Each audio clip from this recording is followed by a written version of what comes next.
Right, going live really shortly.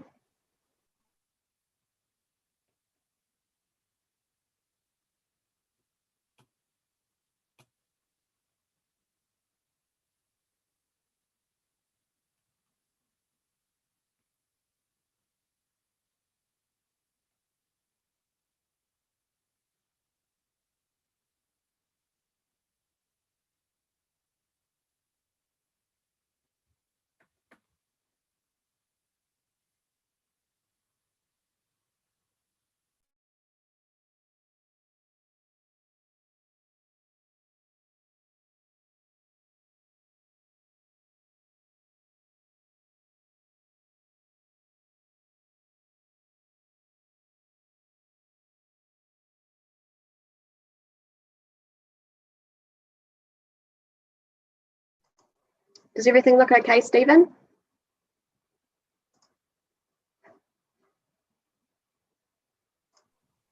Yep, it's okay for live on YouTube. Have you sent the embed code through to Steph?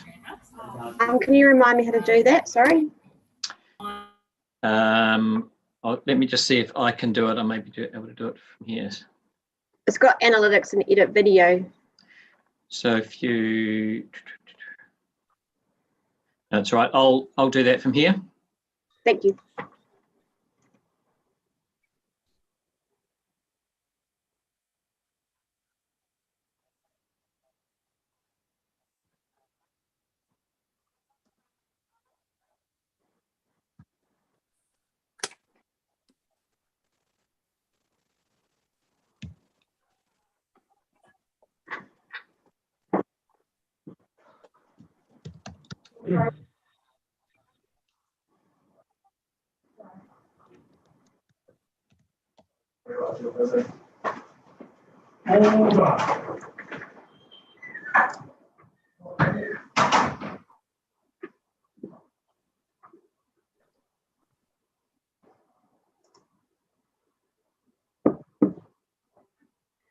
To tie or not to tie? That seems to be the question.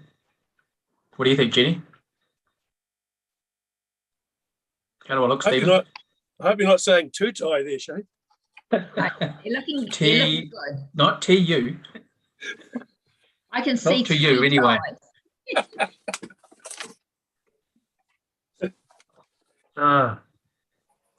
Jolly good. With no this week, Shane. I set it up last week, but week on, week off, maybe. Well, Shane and I are setting the standard, of course, and Jeffrey, and Bob. Can't quite get my bottom. And Mark.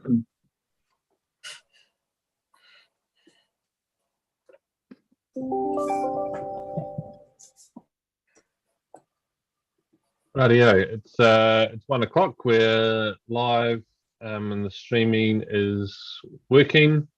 So I want to thank everyone for coming along today and joining us for the council meeting, 23rd of February 2022. And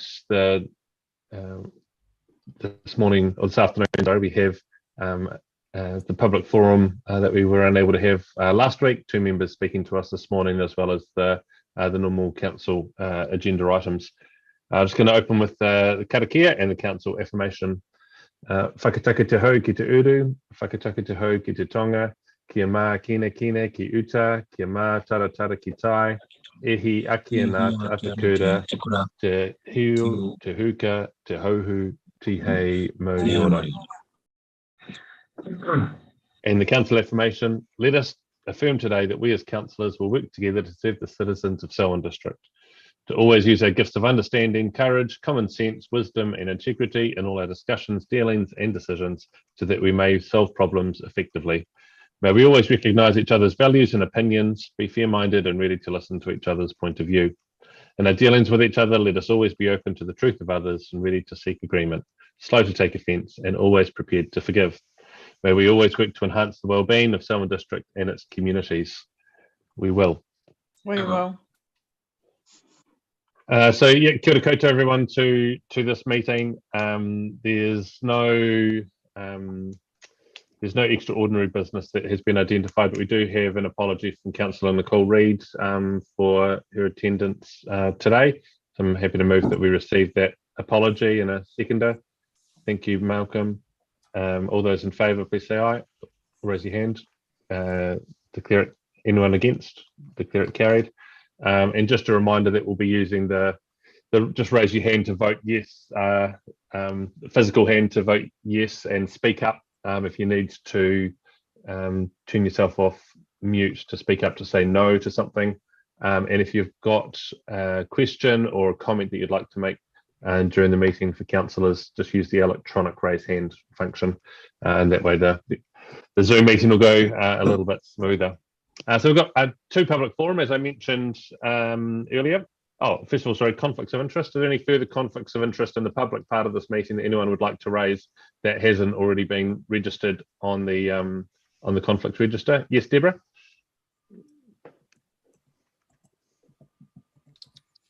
Deborah, you're on mute, sorry. I'll switch off my video so you can hear me. Just in regards to planning document and PX this afternoon. So yes, I think Mark's got that. We'll deal with that. Nicole's not here. We'll identify those matters that are in the PX agenda when we get to the PX part of the agenda. So if there's nothing more in the public part that people have conflicts with, that will be noted. Thanks, Deborah. And then we move to a public forum. So Ms. Heather Morton is here. Heather, thank you for joining us today. And I understand Paul Hill is with you as well. Thank you for, I guess it was patience and perseverance last week as we tried to make something work that didn't quite end up happening. And we would have had you sooner to a meeting other than we didn't meet in January to be able to have this discussion, because I know you wanted to talk to us last year.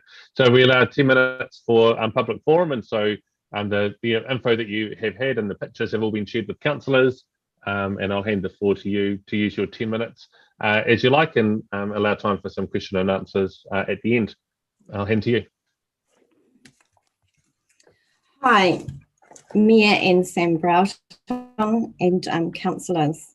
Yes, it was with much discouragement and exasperation, and thank you for the acknowledgement of that, Sam, but that we were unable to present our local concerns at the council meeting on Wednesday the 9th with what is happening in our community due to technical glitches.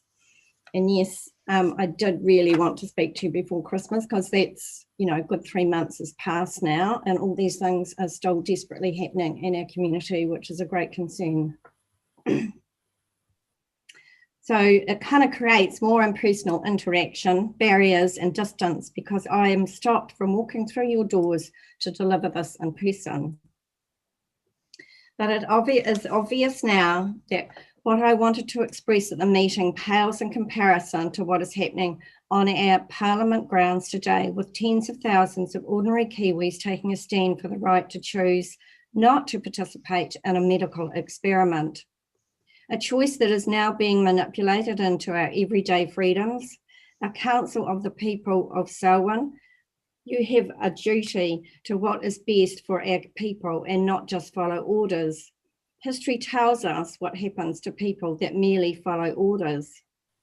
We have husbands and wives divided over this Pfizer injection, let alone the position this puts them in as parents. One parent can take their child off to the clinics. In fact, any family member can, without the consent of the other.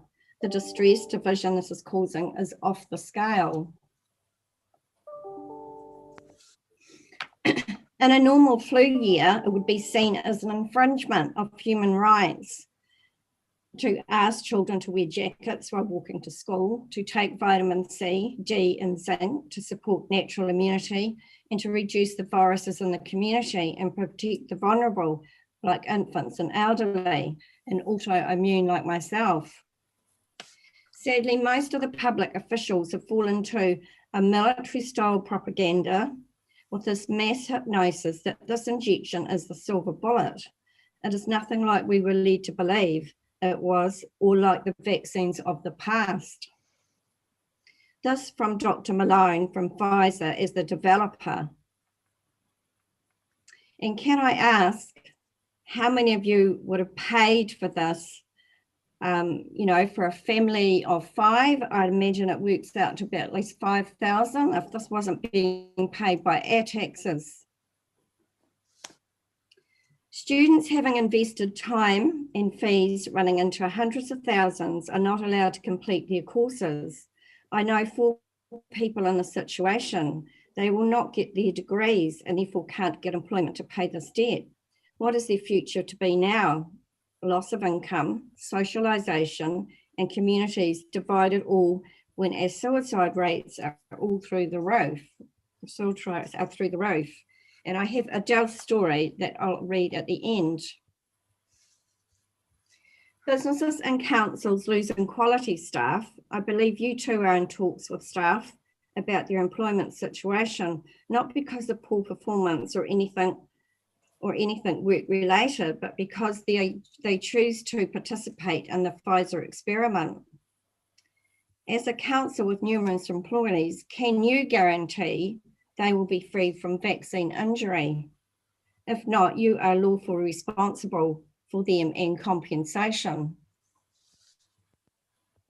A crucial staff of doctors, nurses, ambulance and police that are required in a pandemic have been reduced because of mandates and when the virus is a weak mutation.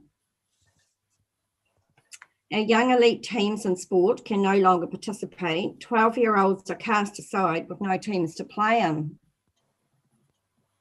One of my difficulties is with weddings and funerals. Funerals where I provide floral arrangements. I cannot personally fulfill my contract with the bride's family. Having the public policing passes and accusing business owners of not keeping the public safe when these owners are familiar with their customers and know the situation. This is where I see panic, paranoia, unnecessary fear that your mandates are embracing. Young people are prevented from sitting their driver's license. People suffering long illnesses or injuries are unable to use our council facilities for their own health maintenance and recovery. My husband is included in that. He was in a Selwyn Road accident 18 months ago, and we're no longer available for ACC and we cannot work. So our retirement fund is instead of growing, our overdraft is what is growing. And he can't get to any swimming pools to enhance those recoveries, as we cannot pay for physio as well. Is there any part of these mandates that makes any true sense, that is reasonable for the risk and consequences of choosing the right medical decision for our body? My body, my choice. My body belongs to me and me only. My health, my well-being, my clean air, food, and chemically free water. What is happening on the steps of Parliament, right, where we see ordinary Kiwis that have been shunned by central and local government, lost employment and are marginalised. These people are then confronted with police officers working for the government, not the people.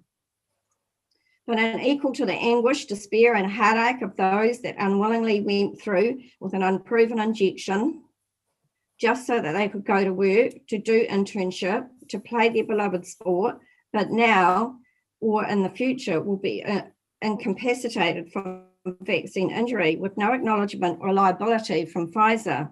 I know many residents in Selwyn and friends that are now in this group. Is this the government that you as local government, you want to take unlawful direction? The one source of truth, be kind to be blind. Coercion is not consent. As councillors, you are our representatives to serve our people on our behalf. You oversee the decisions and actions of our council's chief executive and his team. Under your watch, the chief executive, Mr. Ward, has implemented a policy of segregation and discrimination. It has been having a devastating impact on both the physical and mental health of many young and elderly. The consequences of this will be long lasting. Why have you allowed the chief executive to do this? This policy was introduced under your watch, and you as representatives, we ask that you hold the executive team to account for having introduced segregation into our community. And as I said before, it's been now 3 months when I sent in a video from the Infocargill Council from our local doctor in Methven, Dr. Sophie. And from what I could see, the 1st of February is 45% of councils have chosen not to carry out what you have done. My main concern, I guess there's a lot the damage has been done for many, but now this is the area that I'm really concerned about. We have a huge number of grandparents that are torn apart and angry at the anguish of our younger children, right down to our babies taking the injection that isn't proven to work. But it is proven to have 40% chance of side effects by the CDC and an immature immune system with a large array of serious life-threatening harm. With very little to no minimum risk of actual COVID, plus an injection that is past its use-by date because the new strain is now regarded as useless anyway. But we do know it will damage the immune system and their DNA. Is this okay?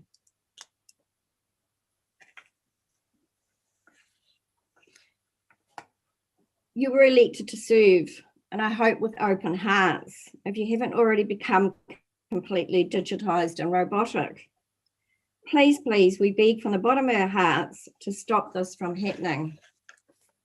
If you're following mainstream media, you will not see this, as you will not be aware of the many thousands of protesters protesting throughout New Zealand, including last Rolleston 3 weeks ago. I joined the 2022 convoy, 8 kilometres and 2 hours long. Bridges were lined with people from all walks of life with relief and hope on their faces. All the North Canterbury towns, full and friendly, support from here to Picton, more than there would be a turnout for royalty. But you didn't get that on the news. For every one person who participated, we believe there would be another 100 people in support. There's a very strong river current moving across our land. The cracks are happening and high profiles will fall. What side will you be on? God defend New Zealand, our country. With heartfelt and conscious regards, Heather Moulton. And P.S. The people who hid Anne Frank were breaking the law. The people who dobbed her in were following the law. The law is not always morally right. Truth is fact. Do your part in saving humanity, our babies. At least 30% of the country would see this as the most important issue you need to address today. Heather, thank you very much for that presentation to us.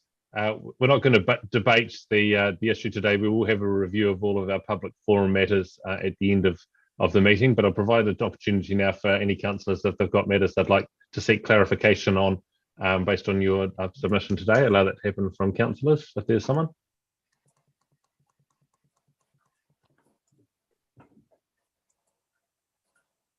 Kia ora, Sam. Shane? Yep. Heather, I just wanted to say thank you very much for your presentation. I appreciate your time, and also apologise for not being able to get online the other week, but thank you very much. Thank you, Shane, for that.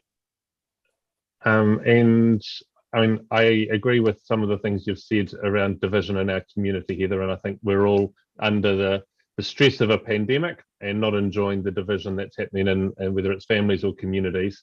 We are aware of that for sure. So appreciate you raising that, and we acknowledge that part of your submission. Sophie. Sure, Heather and Paul, thank you very much for your presentation. So just looking at I've got a copy of some of the information you sent through regarding what other councils are doing. Can I just interrupt there, Sophie? I'm sorry. The first one I sent through, I did it at 4 o'clock in the morning on my iPhone, and I just had to send it before I lost it the second time. So it's not really that well together. But that's anyway. okay. I was looking specifically at the table that you've got regarding how other councils have responded in regards to whether or not vaccine passes are in use. I was just wondering if actually you've got a list anywhere of which councils are on anywhere, which ones aren't requiring vaccine passes, because I'm interested to look into it a bit further, but short of looking at 67 different websites, it's just wondering if you happen to have a list. We can find that for you. That would be interesting. Thank you. Great. Heather, thank you for your time today and sharing that, and for the support, Paul, if it's you beside Heather, and thank you for the support today to make that today possible. Appreciate it. And sorry, Sam, I don't have much time, but Adele's story is another very, very good story that I feel you need to hear. Is it 2 minutes long? Yep. You want me to read it? Yeah, I'll let Paul read it. So I'll read this. This is Adele's story. Our 23-year-old daughter has made a choice not to take the COVID-19 vaccine. Her decision was based on many reasons, one of them being medical due to the high chance of severe allergic reaction. No medical exemption was possible due to the government current stance on strict exemption criteria of less than 100 exemptions per country, throughout the country. Despite the Prime Minister promising that anyone who chose not to take the vaccine will not face penalty, a quote from the 22nd of September, what follows is a summary of the price Adele has paid as a consequence of her choice. 1, Adele cannot complete her final 6 months of a New Zealand certificate and diploma of beauty therapy despite having paid $16,000 for the entire 18-month course. She will receive no refund or recognition for her full year of study in 2021. She gained top marks and was the highest achieving student in the school. The certificate component was also not available to be granted to her. The reason being that because she had no vaccine pass, she was not able to enter the premises to sit the final exam for her year. The school will not make any exceptions, including her offering to do a daily test, a PCR test, I assume that means. She would have been diploma qualified at the end of June, but now walks away with nothing. Adele's job as a beauty clinic was government mandated under the traffic light vaccine pass system. She was terminated for being unvaccinated. The job would have advanced her full-time beauty therapy position once she finished her studies.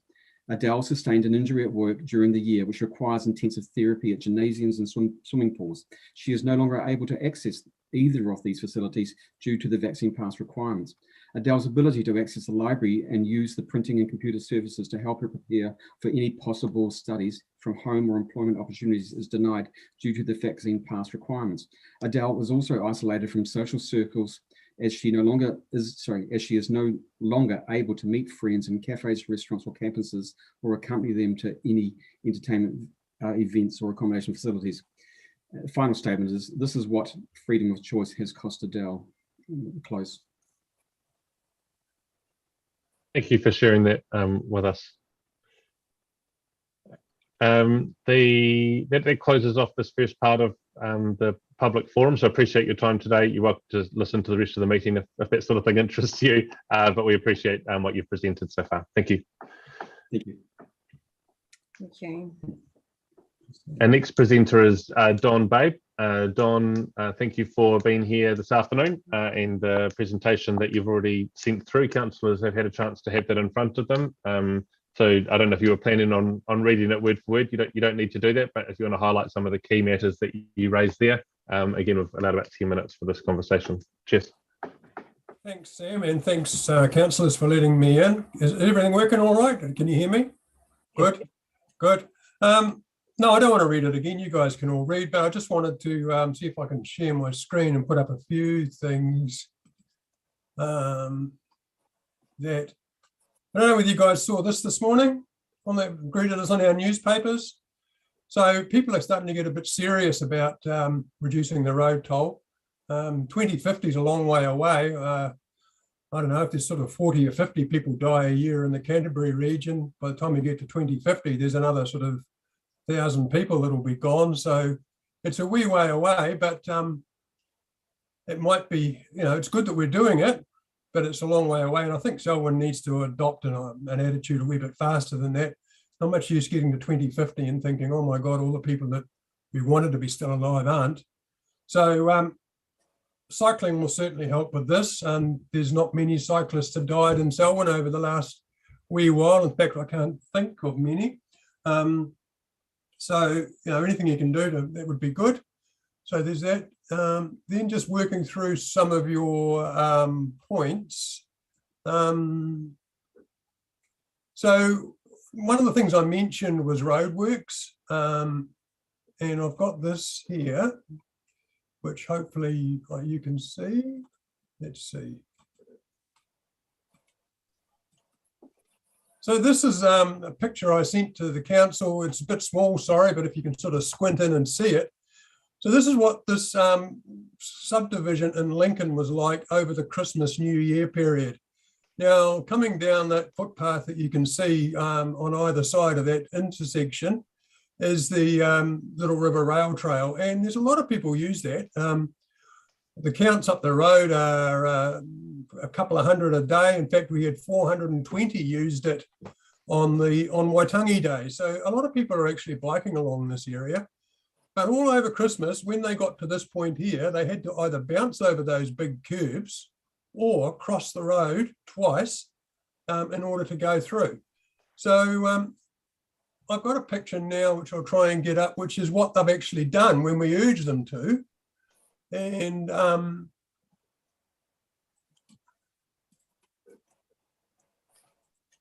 so let's see if I can get this one to come up.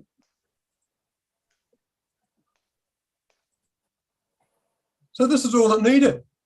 This is not very difficult. This is, I went down there this morning and took a picture of this, and all they've done is set the fence back a little bit, and the cycle path is complete. Now, I don't know where the problem with things like this lies, but my suggestion is that it really starts with this council, because the staff or somebody need to be saying to these contractors, if you're going away for Christmas, let's make this place as good as possible for as many people as possible as we can. And all it needed was a couple of extra bits of fencing and a bit of thought, and it would have been much, much, much better for cyclists. Now, I was down there this morning and I stopped to take a photo of this area because the footpath is still actually closed, which was a bit of a nuisance because there's nothing wrong with it. But there was a lady that came through heading from Prebleton towards Lincoln. She wasn't a competent cyclist. She was, I don't know, I'd hate to guess, but I'd say she's in her 50s. And she had been over the other side of the road to get past this bit and then come back onto the eastern side of the road. And she said to me, oh, I hope this is fixed soon. Now, that poor woman had to cross the road twice because this bit of road wasn't open. And I thought, well, you know, it's not very nice. She's going out there, she's doing a bit of exercise, and she's having to make all those big diversions just because somebody's not doing their job. Now, I also met a bunch of about 6 people out for just a nice friendly ride on a Wednesday morning. And I imagine they've done the same thing. And it's all because it's not open. So I don't know whether I can get to the next one of these or not, but so this should show you what the road was like this morning. So here it is, footpath closed, but there's nothing there. There's no obstruction there. The traffic's still diverted, but there's no work going on. Now, I don't know, it might be open by now, I don't know, but I just was down there this morning and took this picture because there's nothing to stop people from using these footpaths. And contractors are obviously doing other things and not getting these things fixed up and put back as they should be. And it's making it makes it difficult for motorists as well, but you don't have to try and cross a busy road if you're a motorist. So these things need to be fixed up a little bit. I hope that Mike Bowie would join us today, but he must be busy. I don't think he's here. But at any rate, he sent me through this, which I hope will work. Hang on, I'll just pause it. Pause. Share my screen. So this is a picture of what happened in Lincoln a couple of years ago. This is outside the Challenge service station, I think. This is one of his students. She'll be coming into view in a minute. Here she comes, and look, boing. Now, this is, that girl, she got up, which is good. She's obviously probably not a hospital thing, but Mike did tell me that she was had serious troubles with her injuries for quite a while after that accident. I doubt whether she's got back on a bike, but that sort of thing is just not particularly good. And there are some good things going on. So the last thing I just had for you to have a look at was this sign here. So here we have some roadwork signs, and roadwork signs are one of the many things that I've complained about in my written thing. Often they're on the cycle path. They don't have to be. Look, here's some really good ones. I just took this morning as well. This is down Birches Road. And up there, they're not doing any harm to anybody, and they're off out of the way. So, you know, often you can do these sorts of things, but I just think that the council needs to be instrumental in getting them done more often. Now, these are things that don't cost much to do. They're really easy to do. And it'll just make things a lot better. So my suggestion to council is that we put the pressure on the staff and the contractors to make sure that we make things as good as possible for everybody. Now, I've got my colleague, Keith Turner, with us today, and he may have something to say. So I'll just pass it over to him if I can. Oops, Keith, you're on mute. I've just unmuted myself. Greetings to everybody. My name's Keith Turner. I was actually Don's predecessor as chairperson of Spokes some eons ago before, because he's been doing it for quite a long time. I used to live in Christchurch, and I've now shifted out to Rolleston and been out here for about a year. And I would have to say that riding your bike around Rolleston is a bit like the curate's egg. It's good in parts. There's a couple of things that I guess I would like to say. I'm really glad about the way that you've introduced some lower speed limits on on a lot of the roads within the Selwyn district. I'm a bit disappointed that you still maintain a 60 km/h boundary road, as I call it, around most of the township. So the one I'm most familiar with is Dunn's Crossing Road, for instance. You've got a nice 50 km/h past bit where it goes past West Rolleston School, but the rest of it's 60, and then later on it goes back up to 80. And there's a lot of people cycle along there. For people that live along there, it's a real disincentive to actually get your kids riding and things like that. Now, I don't know how many of you have looked at the cycle stands in some of the schools around Rolleston. They're packed. There's cycle, scooters. There's a lot of children that want to ride their bikes, but there's also a lot of things that stop them being able to do that reasonably well. Clearview School, getting across Lowe's Road is a little bit of an issue. Yes, you can ride down to the lights, and there's really good cycle crossing there. But if you come out of, I can't remember what the road is that it's on, Broadbacks Road or something, and want to cross across there, there's nothing very much. There's a couple of build outs, but you've still got to encounter traffic, and it's going quite quickly along there. The other thing that Don mentioned in his submission was Mannion's Road, and I would have to heartily agree with him. I think one of the things that we're going to be facing in the next couple of years is increased fuel costs, and people are going to be looking for alternatives, and we're already seeing a lot of people of my age riding e-bikes. And at the moment, there's a block. Mannion's Road is not particularly pleasant to ride down. You've got this beautiful cycleway that goes from Mannion's Road to Templeton. Very soon, the Christchurch City Council are going to have their Southern Expressway that comes up to Templeton. You've just got that bit in the middle, that little bit there that puts people off.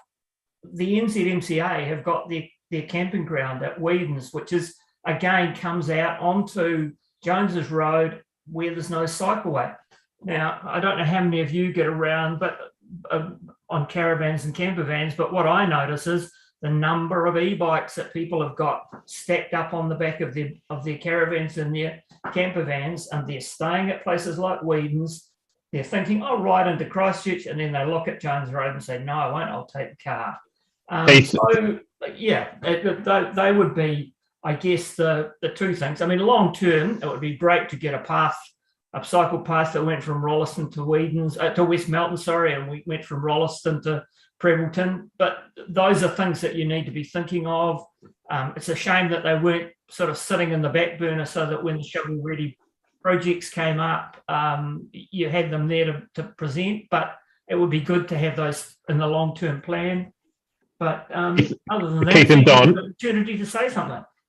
Great, thank you for that, and great to hear well, the first-hand experience, and also it's great to see the photos, you know, current things that have happened that you've seen today around the place too, as well as what you've written, Don. And yeah, it's not just, I know a lot of our plans are what needs to happen next and what's the new things that need to happen, but there's a lot of fixing up some things, as you have said, that are currently happening. And I know that cut downs on footpaths is a key part of just having accessible towns, and whether you're on a bike or pushing a pram or walking on anything with wheels in a wheelchair, actually we need a more accessible space. So there's a couple of questions. First of all, Councillor Mark Alexander.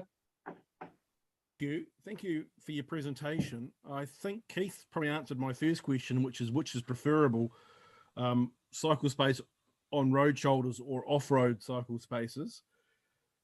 The second question speaks to your presentation, Don, or your report you sent in. When roads are widened, does it actually help if there's actually a white line on the shoulder that delineates the road space from perhaps the cycling running space? An example of that would be Walker's Road, where it was widened, has put a white line down either side of the road, which makes a clearer space for cyclists. Is that a better thing to do when roads are being widened? Yeah. Sorry. It varies in different circumstances, Mark. There's sometimes when that is useful, but like I said in the written thing, putting a white line down the road actually in the middle, which is the first thing that normally happens, there's not many roads that have got the white bit on the edge without the bit in the middle. That actually makes it a lot worse. My wife actually said yesterday she was biking back from the dentist and a truck came up behind her and wouldn't go over the white line, so she ended up in the grass. So, you know, white lines, yes, they're good, but often they're obstructed. Often they've got rougher road to the left of them that's not in a very good condition. So yes and no. No clear answer, sorry. Thank you. I understand the white line issue. It's kind of council's usual problem of trying to balance the interests of all road users. The white lines can make it a lot safer for motorists at the expense of cyclists. So thank you for your presentation and for the issues you raise. Thank you. And we're not going to debate or be able to answer this for you today. So we're just receiving your presentation to us. There's Sophie, and then Mike, if you've got something short to add, that'll be fine. Yes, thanks. I apologise. I went to the meeting actually at the council room, not realising this was live stream. So it's taken me all this time to actually get it sorted in the library.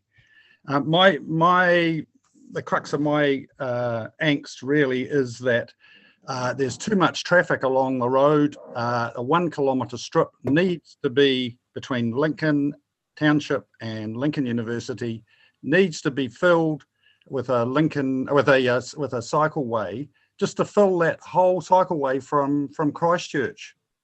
There is dozens of people that I know who bike out from Christchurch and they hit that 1 kilometre and think, what the hell's going on here?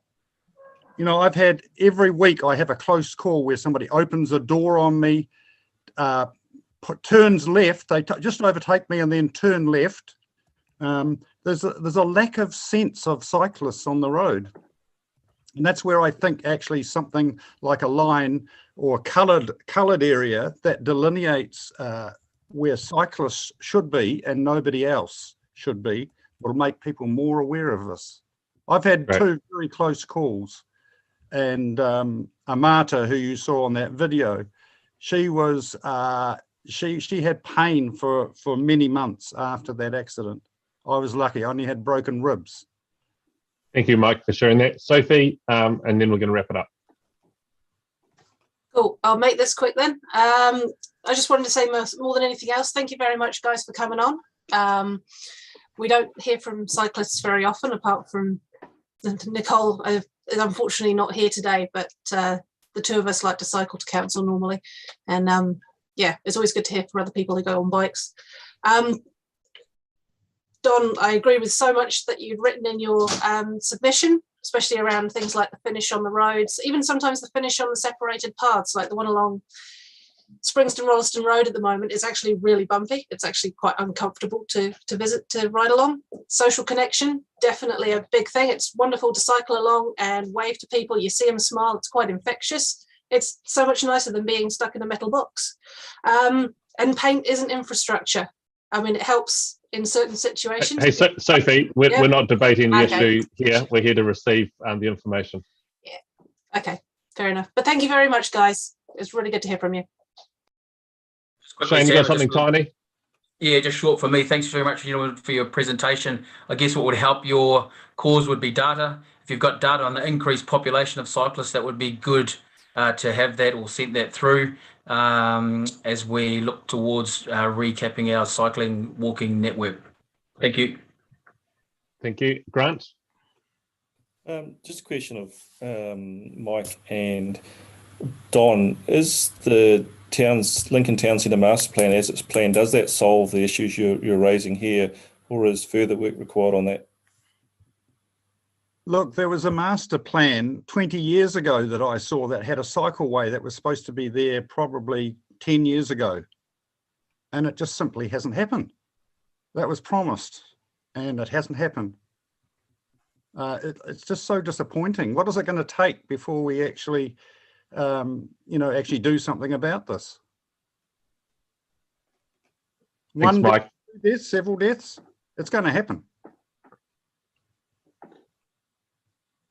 We appreciate Keith, Mike, and Don. Thank you for coming and joining the meeting. Mike, sorry about the confusion around the location. You're in my favourite room in Te Aratia, though, the nice pink room. Well done. And yeah, we will review the matters raised in public forum at the end of this meeting and think about next steps together as councillors with our staff. So I appreciate today. Thank you for that. Thanks, Em. Thanks, everyone.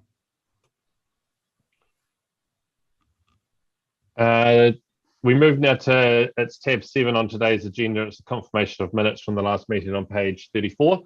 If a mover and seconder that they be recorded as true and accurate, Mark and Malcolm. All those in favour, please raise your hands. Anyone against? Speak up now. Declare it carried. Any items arising from those minutes that aren't captured already that people would like to talk to? No. Tab 8 then is the Chief Executive's report, page 46 of today's agenda. And David, I'll hand the floor to you. Mr. Mayor, thank you. Councillors, good afternoon. What I will do for the interest of, or the benefit, should I say, of those who are watching online, just talk to some of the highlights that I've identified in my report. The first one is the Infometrics quarterly update through to September of 2021.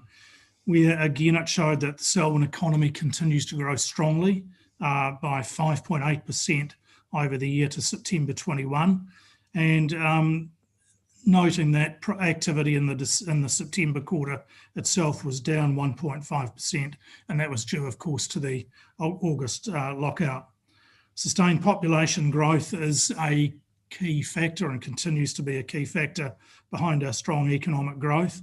Population growth did slow slightly in the past year as international net migration eased, but still grow, believe it or not, a relatively high 4.8% through the year in question. Employment of Selwyn residents grew by a strong 1.2%. Consumer spending in the September quarter was 9.8% higher than 2020, despite the August lockdown. And we set another record for new dwelling consents with 574 consents in the September quarter.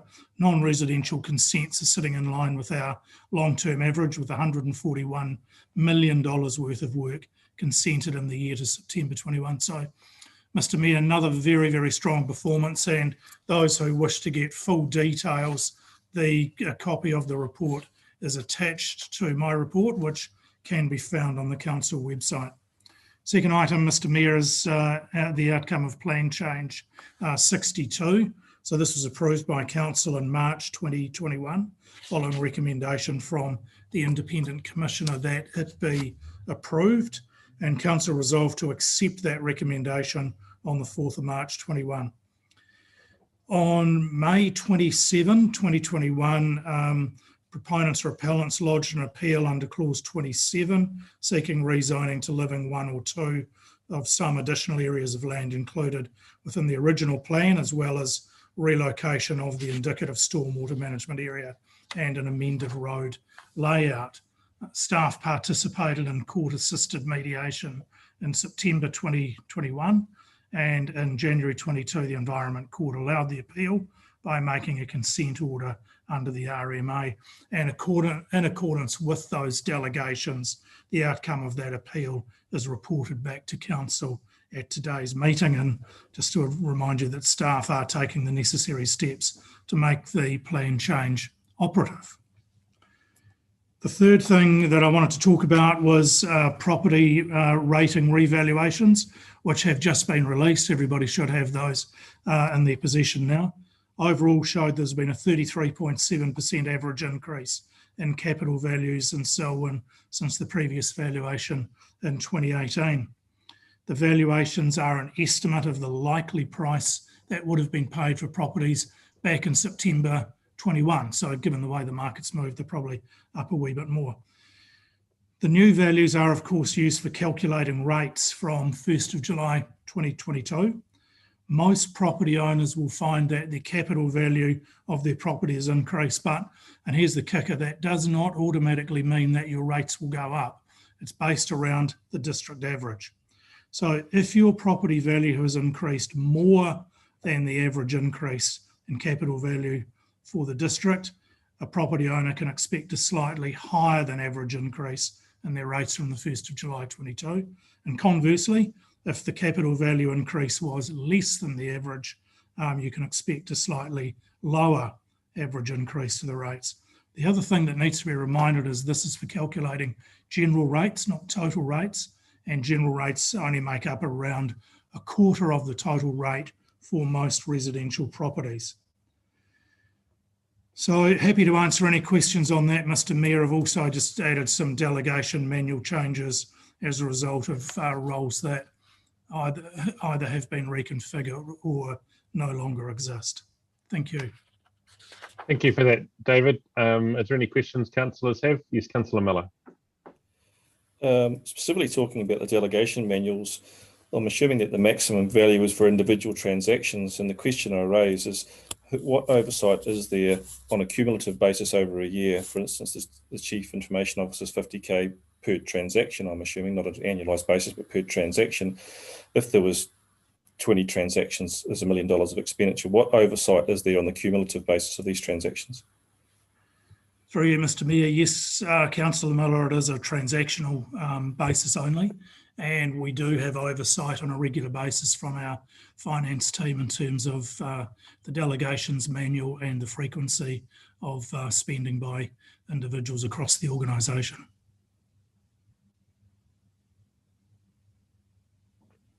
Thank you for that. Councillor Hassan. Just on that question from Councillor Miller, I'm quite concerned, I should say, that quite often we get these changes, but we don't actually get an explanation of the change, where they actually sit with the policy. I just wonder if it could be clearer that when we have these delegation changes, that we understand the full meaning of what's being delegated and any policy issues that are attached to that delegation. I'm sorry, Mr Mayor, yeah, good point. It's just that we have a responsibility to monitor. Yeah. Yep, note that, and we'll review that for next time through. Thank you. A mover and a seconder for this report. Malcolm, Jenny, thank you. All those in favour, please raise your hands. Anyone against, please speak up now. Declare it carried. Thank you, David. The next item is on page 63 of today's agenda, State Highway 73 Whedon Ross Road intersection upgrade. Jess Tuolep is on the line to present, and I'll hand the floor over. Thank you. Thank you. Today's report is just to request a decision from the council, councillors on this alteration to the designation. It relates to the widening. They want to widen the road, the intersection State Highway 73 and Whedon's Ross Road. NZTA wants to, Waka Kotahi, and this designation alteration just enables that process to happen. Any questions? Mark, and then Grant. Yeah, I'm quite happy to move this recommendation. The question I had, and it may well be better answered by the roading team later when they present, is if the designation now takes in the footpath that we built on that stretch of road, does that mean Waka Kotahi will be now maintaining that footpath? So I'll ask the roading team later in the meeting that same question. But otherwise, I'm very happy this is, enabling this project to carry forward, which is actually very important to both us, our community, and the wider users of State Highway 73. Thanks, Mark. Jess, do you have an answer? I don't have an answer on that. Sorry, you have to ask roading. Thanks. Great, thank you. And Councillor Miller? Hi, Jessica. Just looking at the report by Carly Bristed for the New Zealand by NZTA, it states there that this report is for road widening from Dawson's Road right to the summit of Arthur's Pass. Is that just a catch-all report to cover everything in the district? Because it seems an extraordinary amount of area that's covered by the report. So the designation covers the entire area, but the road widening is only a part of the designation. And as demonstrated in the, there's an image in the report that shows the portion that is subject to this alteration. So this report will be used for other portions of the network as it's required, so it won't be keep doing the same report, just use the same report over and over again. Is that what you're saying? No, each time they want to alter a different portion of the same designation, they would need to apply for a new alteration. So this only applies to the portion of the designation as depicted in, there's a figure within the report. So it's only that small portion near the intersection. Thank you.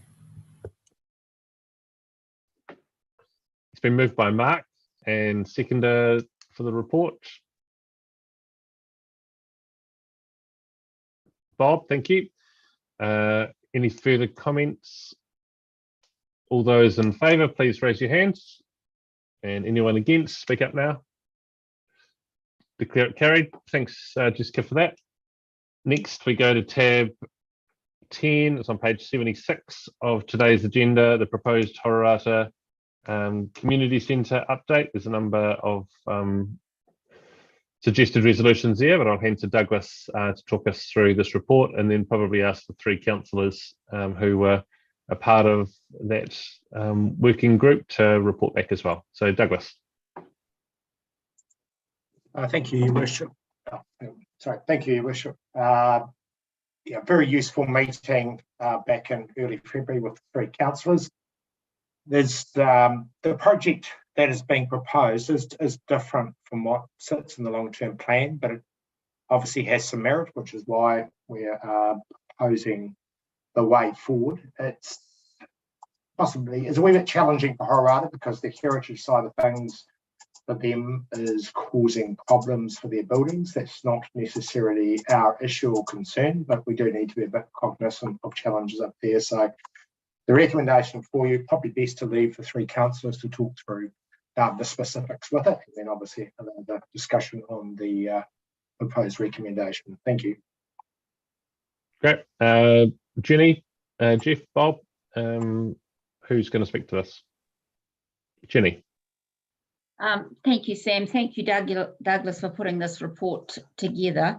This GoHo Rata group have been working together for quite some time. They're very passionate about their community and the history that they have in the district. The trust, which is a part of this, have been very successful.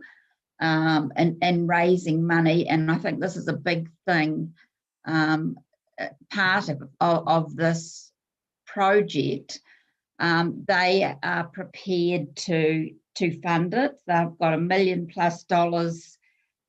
to go into it, with which I think is quite amazing, because if we look at the district as a whole, how many communities have we got that are prepared to put up that sort of money to maintain a community hub in their district? They've got a good reputation for working together. I think they've been going for about 11 years, and I support the proposal that they have put together. This, we have spent a lot of time with them. Yes, so I'm quite happy to move those recommendations that are on the table, but I'd like the others to have some input as well. Thanks, Jenny. Yes, Bob and Jeff, you were the other two that were there, and we had assigned you to this workspace. So anything else you want to add? Yes, I think we've got to realise this is a project that's been since the earthquake, and I've been involved since, as I was a councillor at the time of the earthquake. I've been involved ever since. I think you've got to realise that Hororata, being a small town, lost their hotel, their church, and have a very substandard hall, in my opinion. So the community are a bit frustrated that it's taking us sort of 10 years to get to the stage where we are today. And I must admit, we've been round in a lot of circles. There's a lot of work talking being done. There's a lot of work being done. The Hororata community have spent over $30,000 on trying to get something ahead. But I really believe that we have got to a solution that would be good for the Hororata, and I think it's acceptable to council. As Douglas alluded to before, this is not just about a town centre. This is about a play centre. It's about a heritage building that has also had it. And I think all of those things would fit in. I think one of my big concerns is that if we don't vote for it today, I'd really like to know where Jenny, Jeff and I stay as a committee and work with Go Hororata and the community, or whether what the next decision is, because it really concerns me that we seem to have spent 10 years going around trying to get something. This, I believe, will work, and I really need to know what the next step is if this doesn't go through. What else? As I say, I think this is a really good, acceptable solution for Hororata. It would give them all the things. I've got real confidence that they're able to do it, and I think the funding is one of those parts that makes me more confident. And so I would second it to go ahead as it stands. Thank you. Thanks, Bob. I can't see Jeff. Oh, Naomi's just mentioned Jeff's unable to get back in. So thank you for talking to that, Deborah, and then Mark. I've just sent through a chat. There's a correction in bullet point 4, the recommendation. There's an extra word called hall that needs to come out. Thank you. Otherwise, I support it. Thank you. Thanks, Deborah. Mark? I support most of these recommendations, and I would request that it be put in part. I don't support the funding recommendation. I can't recall in 21 years any other private facility that has had $1 million of council funding. We don't build club rooms for sports clubs. If a sports club came to us and said, we'll put $1 million of our own funding in, and you put $1 million in, we'll have a club rooms. So, or any other private facility. So I'm concerned about the funding proposal part of it, and I do not support that. I would think, with regards to the funding, this is not likely to be signed off before the annual plan. I'd like to see the funding portion put up in the annual plan so the whole of the district can comment on where their funding is going. This is not Hororata funding. This is district funding from district-wide rating that's been given to what will become a private facility. So I would like the district to have an opportunity to participate in that conversation via the annual plan. So yes, Horata is in the need of facilities. So are a number of our other districts. In terms of halls, Horata sits quite, as we've discussed in the past, quite close to the Glen Tunnell Colgate facility and other facilities. This was never in our network plan of facilities. We continue to be pressured by a group that may or may not represent the community, but use their ability to fundraise to put pressure on us. So please, Sam, put this in parts, because I'd like to vote against the funding portion, and otherwise I reluctantly support what's in the rest of the resolution. But I would like the funding to go through the annual plan process. We're changing what we've proposed and the community has agreed to for $1 million to something else. I believe that level of significance means the community should have an opportunity via the annual plan process to submit and comment on. Thank you. Thanks, Mark. And yeah, we can put it in parts. Murray. Yeah, Mark's got in ahead of me, Sam. I quite agree. Process to me is not being followed here. We're less than 12 months out from our LTP, and we approved a process there with funding which we consulted on, and we're now altering that quite substantially. And I think to follow due process, we need to consult on this again. I know this is extending it out, and I know it's frustrating, but I think we have to do it the way that we're mandated to do that through Local Government Act. And I don't think this is the correct process to make such a substantial change to LTP and the funding model that we've got there, is my personal opinion. So if we are able to do that via voting in part, I think that the outcome is the one I prefer as well. Thank you, Murray. Shane. Kia ora tātou. I just wanted to say thanks very much to the councillors that have been involved in this process, and I know it's quite contentious, and also to the staff that are involved with it as well. I guess I'd like to hear from Douglas and Calvin regarding the property, its extra uses that it currently has, but also from a financial standpoint, Calvin, how do we see this working?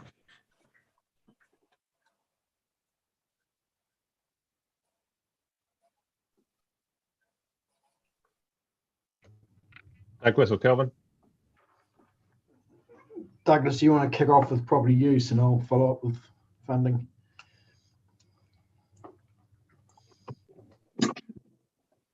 Hall's use is probably maybe once a week with part of the area. Play centre, I think, are in there twice a week, and the hall probably has a sort of an activity maybe there once every 10 days to 2 weeks, just in general terms.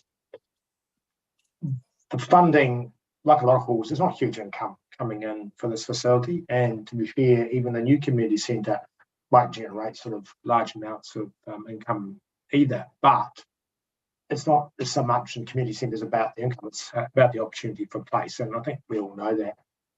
I do hear the comments that it's a little bit different, and therefore triggers some consultation.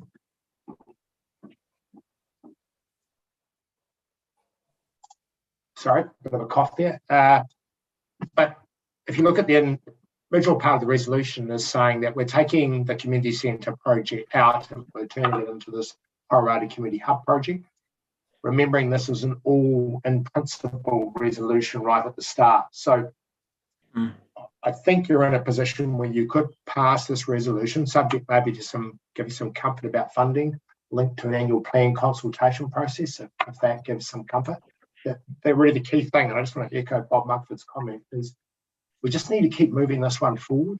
It's not inconsistent. I know the Horata community might think that they have this hub based on the hall, and then they turn around and get a community centre in the future. Well, that's not where this resolution's going. It's saying, no, we'll come and support you on your hub idea, but a community centre project is something for another day discussion if that's where we want to go. Now, that might be a surprise to some of the community, but we're trying to focus on their key need at the moment and put our council resources in behind that. So I can't add much more. Remembering the budgets we've put in place for the hall are very minimal in terms of maintenance and so forth over the next 10 years, because we thought we were going in to do a new community centre project. So I'll get Calvin to comment on the funding issues as he was saying. Thanks, Douglas. Way I'm sort of looking at this at the moment is the LTP. We approved the $3 million upon confirmation of local community engagement. Yeah. So we've had the local community engagement, and what has come back is a different proposal. So it's a different structure to what we had originally. I think the recommendation here is to approve $1 million to go towards a contribution towards it.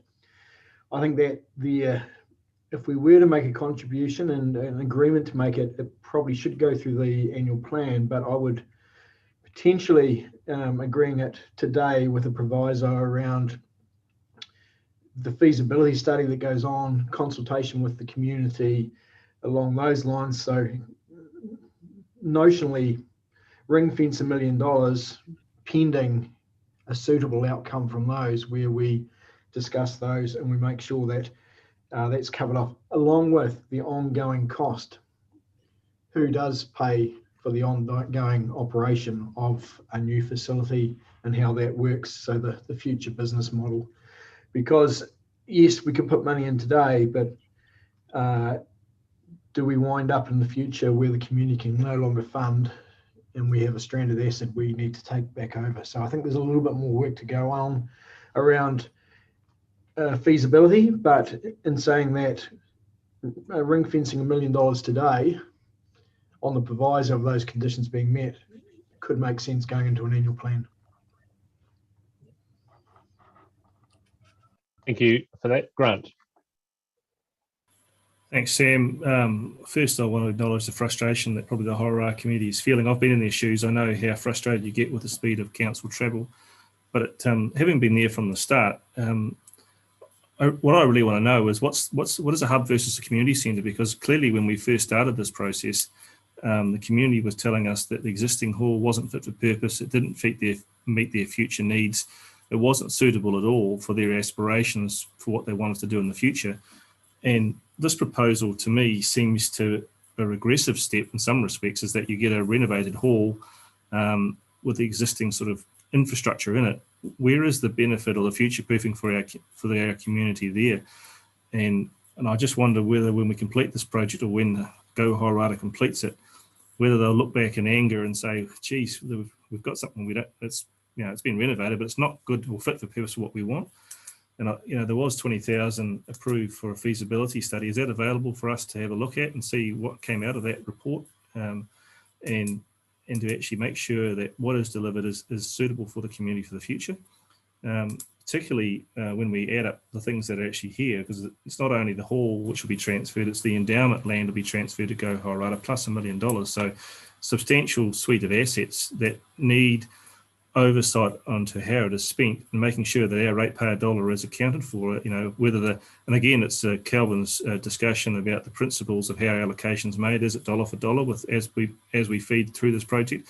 Having seen the Sheffield hall renovation, we all know that as soon as you start pulling the skin off buildings, $1 million doesn't go far.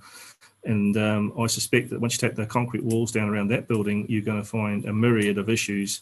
And even the consenting requirements around toileting, as we all know, once you start building a building consent, the upgrades that are required on that as well. So I am fearful that the budget is, even with the assistance of Go Horror's substantial resources and keenness to make this in, is going to become somewhat short, and the outcome is going to be less than desirable for the community. I just wonder if we're actually, by trying to actually resolve the issue, whether we're perpetuating the problem that's already there. And I know it's not a definitive statement, but I am raising those concerns. Thank you, Grant, for raising those. Malcolm. Yeah, thank you, councillors. I've been involved in this process in the past as well, in the hall at Hororata, trying to get some go forward, as Douglas will remember, a particularly interesting meeting we had some years ago. The Hororata community needs a way forward here. This is the way they found to go forward. It does have some fish hooks in it. $1 million, are we setting precedents? That $1 million, I think 600,000 of that was our part, and the rest of it was going to be 400 pulled out of the endowment lands, I believe, in our LTP as to how we're going forward. So I've given a bit of thought and had some conversations, and I have a amended resolution to put forward to everybody, which may well give us some middle ground and get us to where we need to go. It gives some sense of movement for Hororata, and it also gives us the ability to have a feasibility study done as part of that to confirm where we're going with the funding. Is it there somewhere so somebody can share it, Sam? Therese or Naomi, have you? Yes, thank you, Naomi, sharing it. So here it is here. Have a read of it. It's basically the council agrees in principle to the following: that the proposed Hororata Community Centre project as outlined in the 2021-31 long-term plan will not proceed but will be replaced by the Go Hororata Community Group's proposal for a Hororata Community Hub to be located at the current Hororata Community Hall. 2, that the following actions are agreed to and to support the hub proposal. A, the commencement of the process is outlined in the email memorandum prepared by the Property Group Limited dated 30th of April 2020 for the revocation of the status of CB6, blah, blah, the process to allow the endowment land, and that the other patches of land, the reserve status and other encumbrances will be transferred to the Hororata community entity at nil consideration.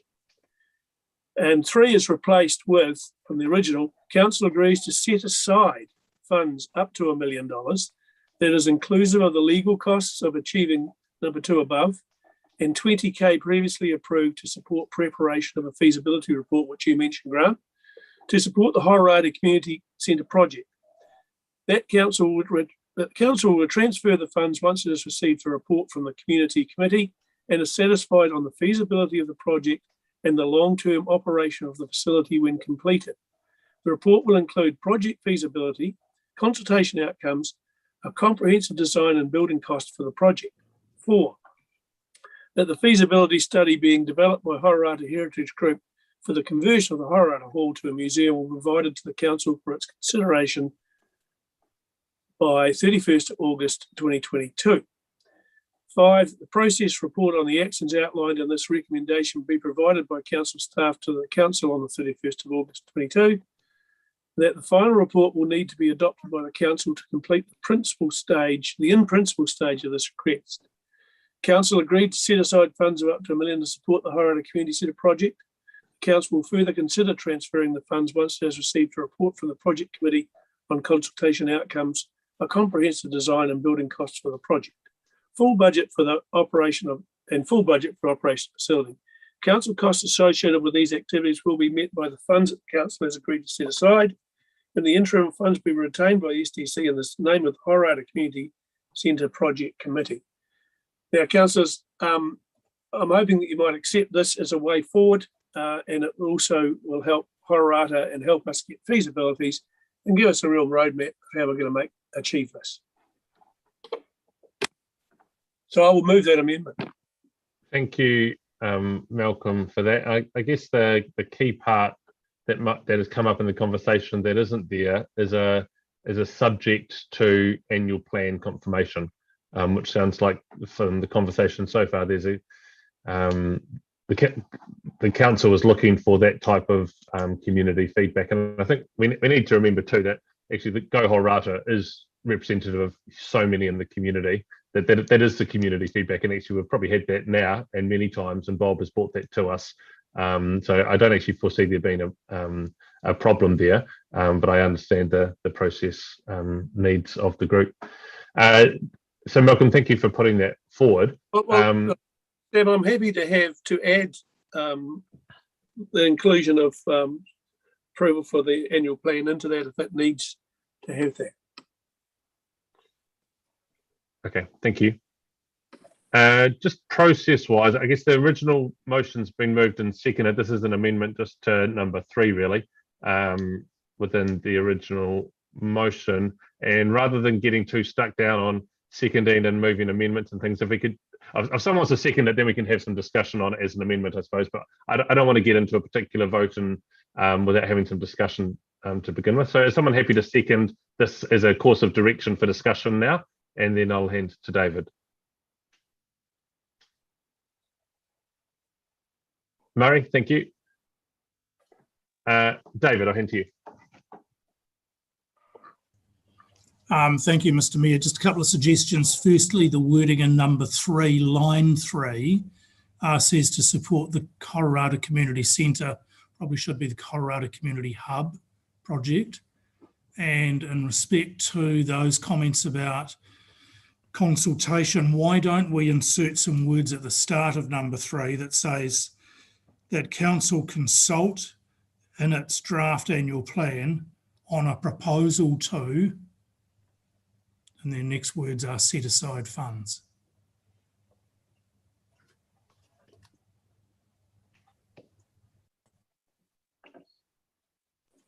Thank you, David. Malcolm? I'm happy with that as the mover. Great.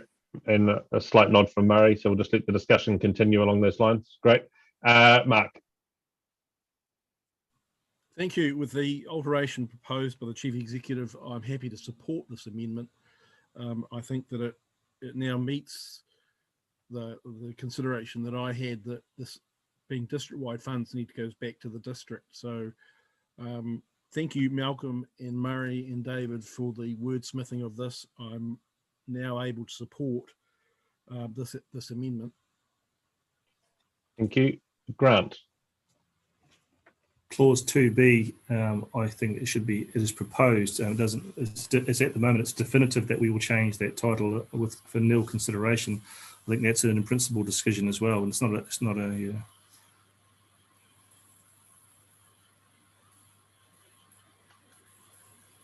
Thank you, Grant. And Bob, you asked where does this leave the committee? If this passes, then I think that leaves support for the group that's currently working on the proposal. And the only reason that we haven't gone further or changed things today is around the process that council ourselves get caught up in legislatively and the feeling of responsibility and decision making. But with this passing, that would give the three of you confidence that the work that you've done has been of value and that a continuation of work with the community through the annual plan is going to be required. But subject to that happening, we see this as the way forward. Bob, does that help with your concerns on that? Okay, so as mover and seconder, then that 3B, the green, yellow highlighted areas be changed. So let's just vote on that to begin with. All those in favour of those changes before we vote on the whole thing. All those in favour, please raise your hands. And anyone against, speak up now. Bob, you're against? Sorry, I couldn't hear you. Yep, I just see your hands. Great. And then we have this now being the substantive motion, and we'll take it in parts as requested earlier in the meeting. So number 1, all those in favour, please raise your hands. Anyone against, speak up now. Declare it carried. Item 2, all those in favour, please raise your hands. And anyone against, speak up now. Declare it carried. Item 3 is amended. All those in favour, please raise your hands. And anyone against, speak up now. Thank you, Bob. There's an against. Thank you. Item 4, all those in favour, please raise your hands. And anyone against, speak up now. Great. Item 5, all those in favour, please raise your hands. And anyone against, speak up now. And item 6, all those in favour, please raise your hands. And anyone against, speak up now. Declare it carried. Thank you for the conversation there. Jeff, You've missed a lot of the things. Sorry, it hasn't worked out for your technology, but we've just ratified moving forward with the Hororata Committee in line with the work that you and Bob and Jenny had done, with a check for us around the annual plan and making sure. Yes, sorry about that, but I just had problems with the Zoom link, and obviously I've just come in at the tail end of it. I haven't voted. I guess I've abstained because I wasn't aware of what changes had been made and what I was voting on. It's a bit of a sad thing. It was something that I was really involved in. But can you just give me quickly where we're at with it and what changes were made, if there were any, to the we support the work. We want it to move forward. We agree that the recommendation fits with what we would expect to deliver an outcome. But because of the change in the way that the money will be handled and the slight change in the project from what was in the annual plan, long-term plan, sorry, we wanted to go through the annual plan process to confirm that using the district's money in this way is the right way forward. So it's a yes, this is the right direction, check, and then we'll go. Okay, yeah, thanks very much.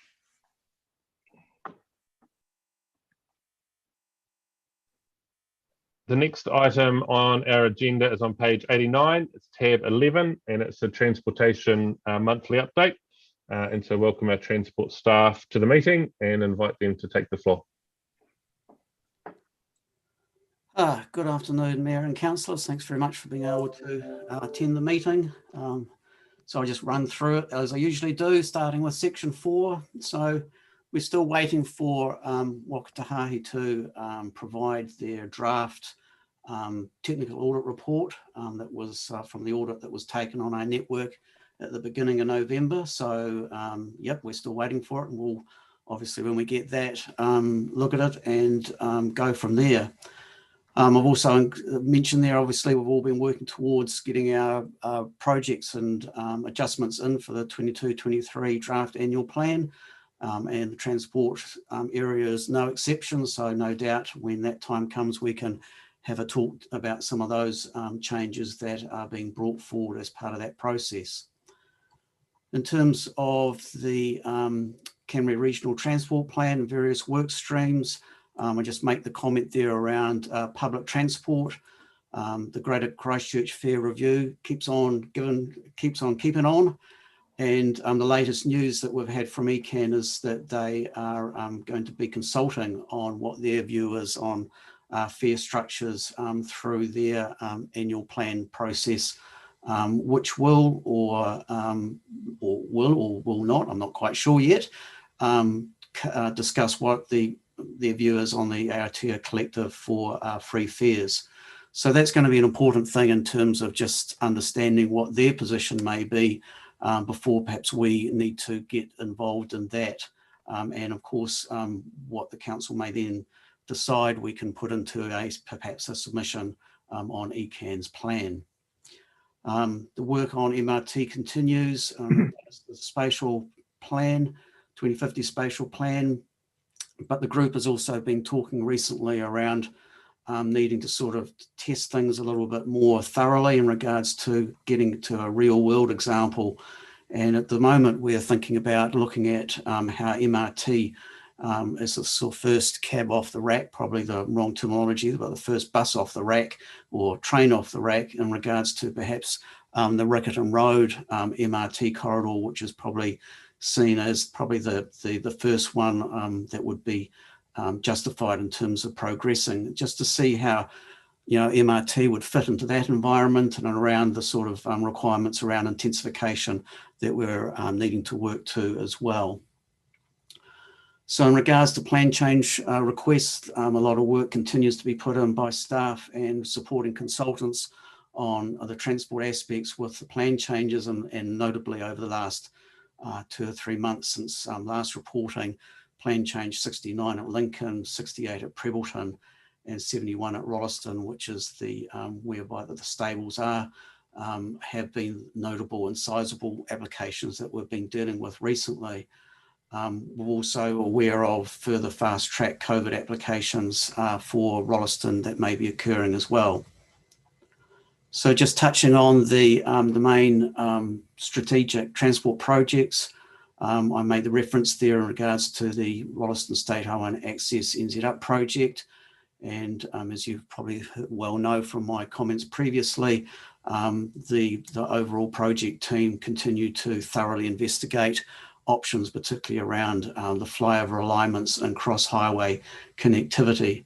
And 24 options or various degrees of other options plus their sub-options have been identified that have been working through processes in regards to multi-criteria analysis, ranging from all sorts of facets, including how easy or difficult it is to construct these options, impacts on our local network, safety, impacts on rail operations, the whole gambit.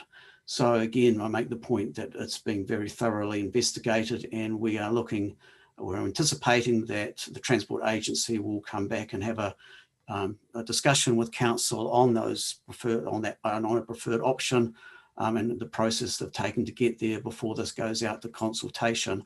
And again, I make the comment there that how public engagement may work going forward is going to be a tricky exercise in regards to the current COVID situation we're in.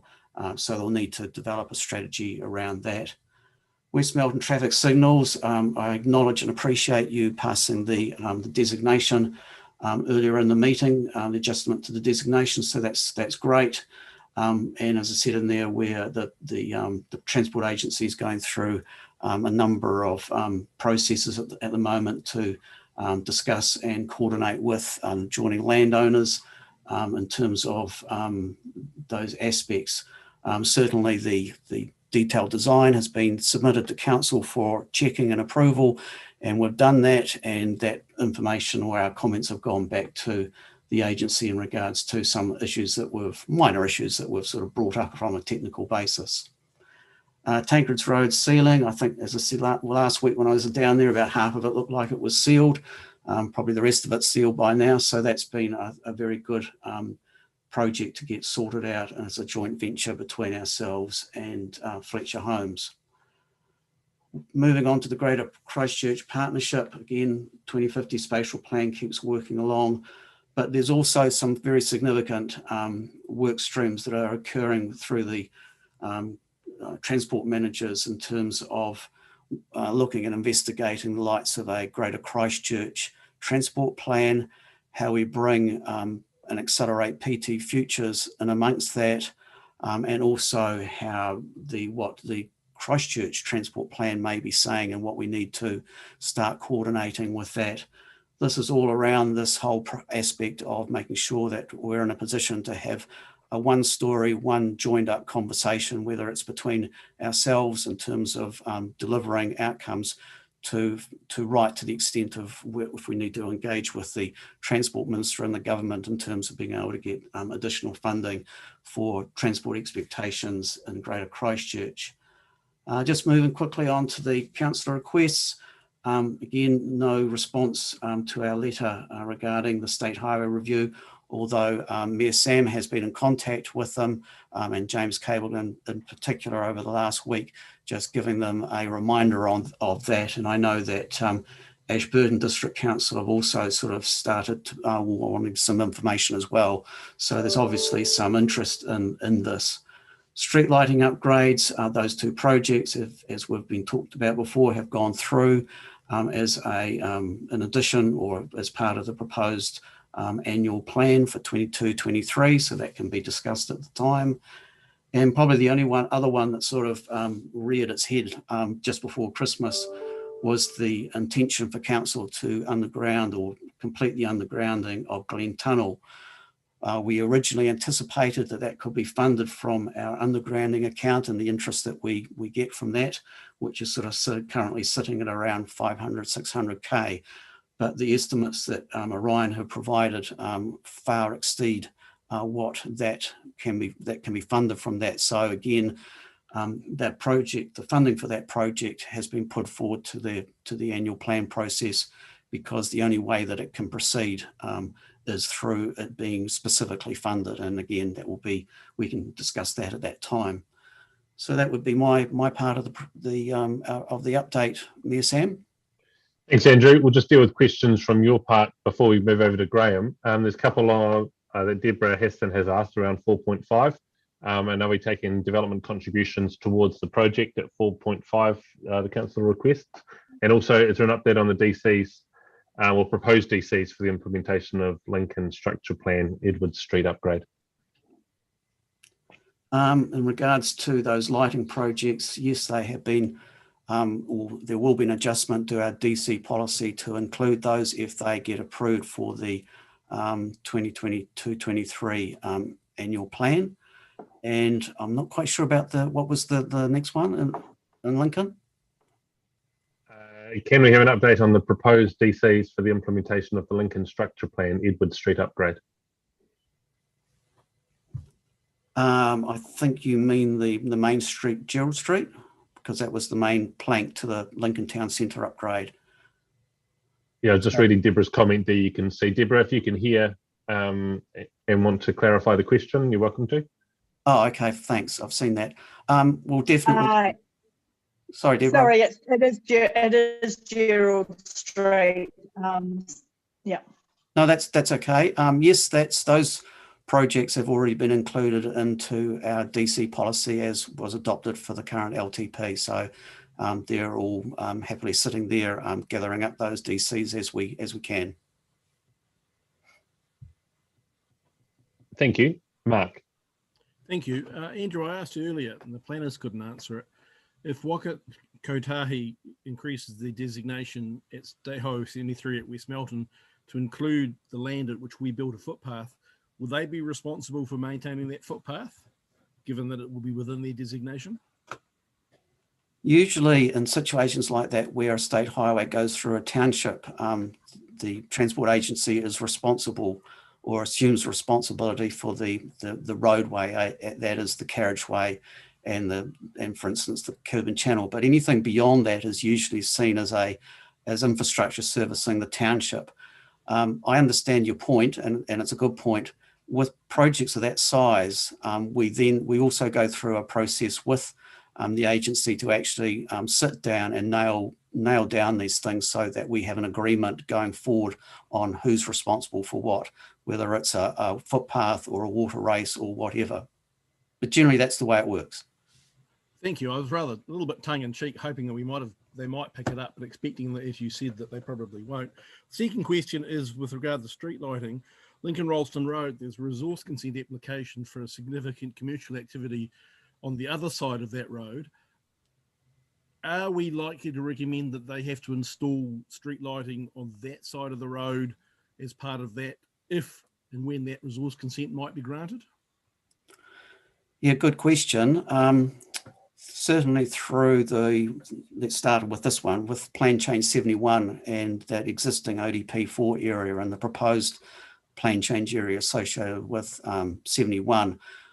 As with all the plan changes that have gone through recently, we are being very strict and clear in our requirements that the developers will be responsible for upgrading their road frontages.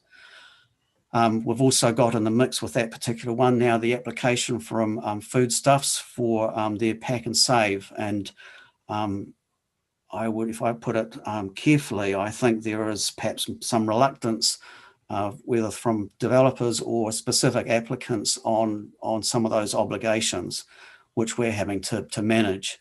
I think perhaps though, Councillor Mark, the best way of probably putting this is that to be able to achieve the street lighting along there and keep it on the same side as all the other street lighting down Lincoln Rollston Road, we have to underground the overhead cables through there. And whichever way you look at it, we cannot pin that on the development on the other side of the road, nor would it be feasible for those, mum and dad private property developers on that side of the road to be able to afford to do it. So if we want to get this outcome, we're going to have to bite the bullet ourselves, and that's the reason why I've put the project forward as is at that cost. Thank you. I understand that, and it perhaps should be noted for the public that one of the landowners on that west side of that road is in fact council. So we are one of the more significant pieces of land, own one of the largest pieces of land on that side of the road. So we would have to face that cost as part of our development anyway. Thank you, Andrew. Thank you. And Grant? It wasn't the major part of my question, but I think I should comment on the last discussion point. It has been my contention all along that the council should not be putting any funding to this. This is strictly a development-driven. The assertion that mum and dad developers should not pay their full share because they're not able means they shouldn't develop if they can't afford to pay the costs. So, and I also believe that the ability of people who want to develop to dictate what side of the road we put our streetlights on is a nonsense. Surely we're the consenting authority. We decide which side the streetlights go on and enforce our conditions. I mean, I'm getting a bit sick of these developers trying to push us around about where streetlights should go and where they shouldn't pay. If they want to build, this is the cost of building and so on. And so I'd like a much stronger position put forward by our team rather than this sort of, we'll pay for it, which in layman's language is the ratepayers of someone will pick up the bill. And I don't think that's fair for development to be paid for by people who are not part of that locality. And I'm absolutely very firm on that. The question I wanted to ask, and I'm sorry I got sidetracked on that, was Deborah asked earlier about the Lincoln Town Centre upgrade, and previously we heard the submissions from Spokes and Don and Keith about their view of the world, about how it is dangerous and not being upgraded. I guess I'm concerned, have been for a while, whether our Lincoln Town Centre plan, when it comes to the top of the pile, is going to be fit for purpose. And as a councillor request, I wonder if Andrew and Garby could pull that file out again and have an executive once over just to see from their expertise whether it's still fit for purpose or whether we should be reviewing that before we get any further on, because clearly we don't want to pull that out of the drawer when it does get to the top of the pile and start building it and go, this is no longer fit for purpose. It doesn't fit the needs and scopes of what we want to do. Particularly, there's some really easy wins. If we don't want to proceed with the Lincoln Town Centre, we can take all the car parking away on Gerald Street and just put it into a cycle lane. I mean, 80% of it is already no parking. So the last bit is not hard to do. It's just do we have the desire and the ability to want to go and do it? So I also have comments on the gravel road, but I think that's in the next section of the presentation. Thank you. If I may respond to Councillor Grant, thank you for those comments. If we remember back to the development of the Lincoln Town Centre plan, and particularly the inclusion of the cycle lanes on Gerald Street, it went through quite a robust process at that time, which ended up with council reconfirming the town centre plan again from what was originally approved. From my perspective, from a transport perspective, I'm extremely confident that we have hit the right nail on the head, and it still exists to this day. The way that we are including those cycle lanes is a lot more, as I would put it, higher value, higher amenity, and suiting to the Lincoln environment compared to some of the examples you may see in Christchurch, in regards to basically putting a bit of a strip along the side of the existing road and putting the cycleways in amongst that. I don't think that's a good solution for Lincoln and the high amenity that we're trying to create. So I understand, and definitely when the time comes that we get a bit closer to this, that we do need to dust things off and check them over. But I'm from my perspective very confident that we've got the basic principles correct, and they're good to carry on with at this point of the planning process. I'd just like to also inform the council, because it's a thing that's just basically happened very quickly in literally the last 24 hours, but with the assistance of David and Murray, we've been able to apply, put an application in for expressions of interest to Wakatahi for stage 1 of the Lincoln Town Centre upgrade plan. And so, as you probably, I'm glad I can share that bit of good news, because it's been a bit nail biting over the last 24 hours, to be honest, because applications closed yesterday. But what I can say is that through the assistance of the local Wakatahi branch here in Christchurch, we have managed to find a way that we can get this particular project into the mix for consideration. It only gets us onto the racetrack, and we've still got to run the race along with every other project nationally. But it's obviously a really good start, and so hopefully we can capitalise that and carry it forward. So in that respect, yes, we may have to dust our plans off a bit sooner than we expected, but hey, that's all a good thing.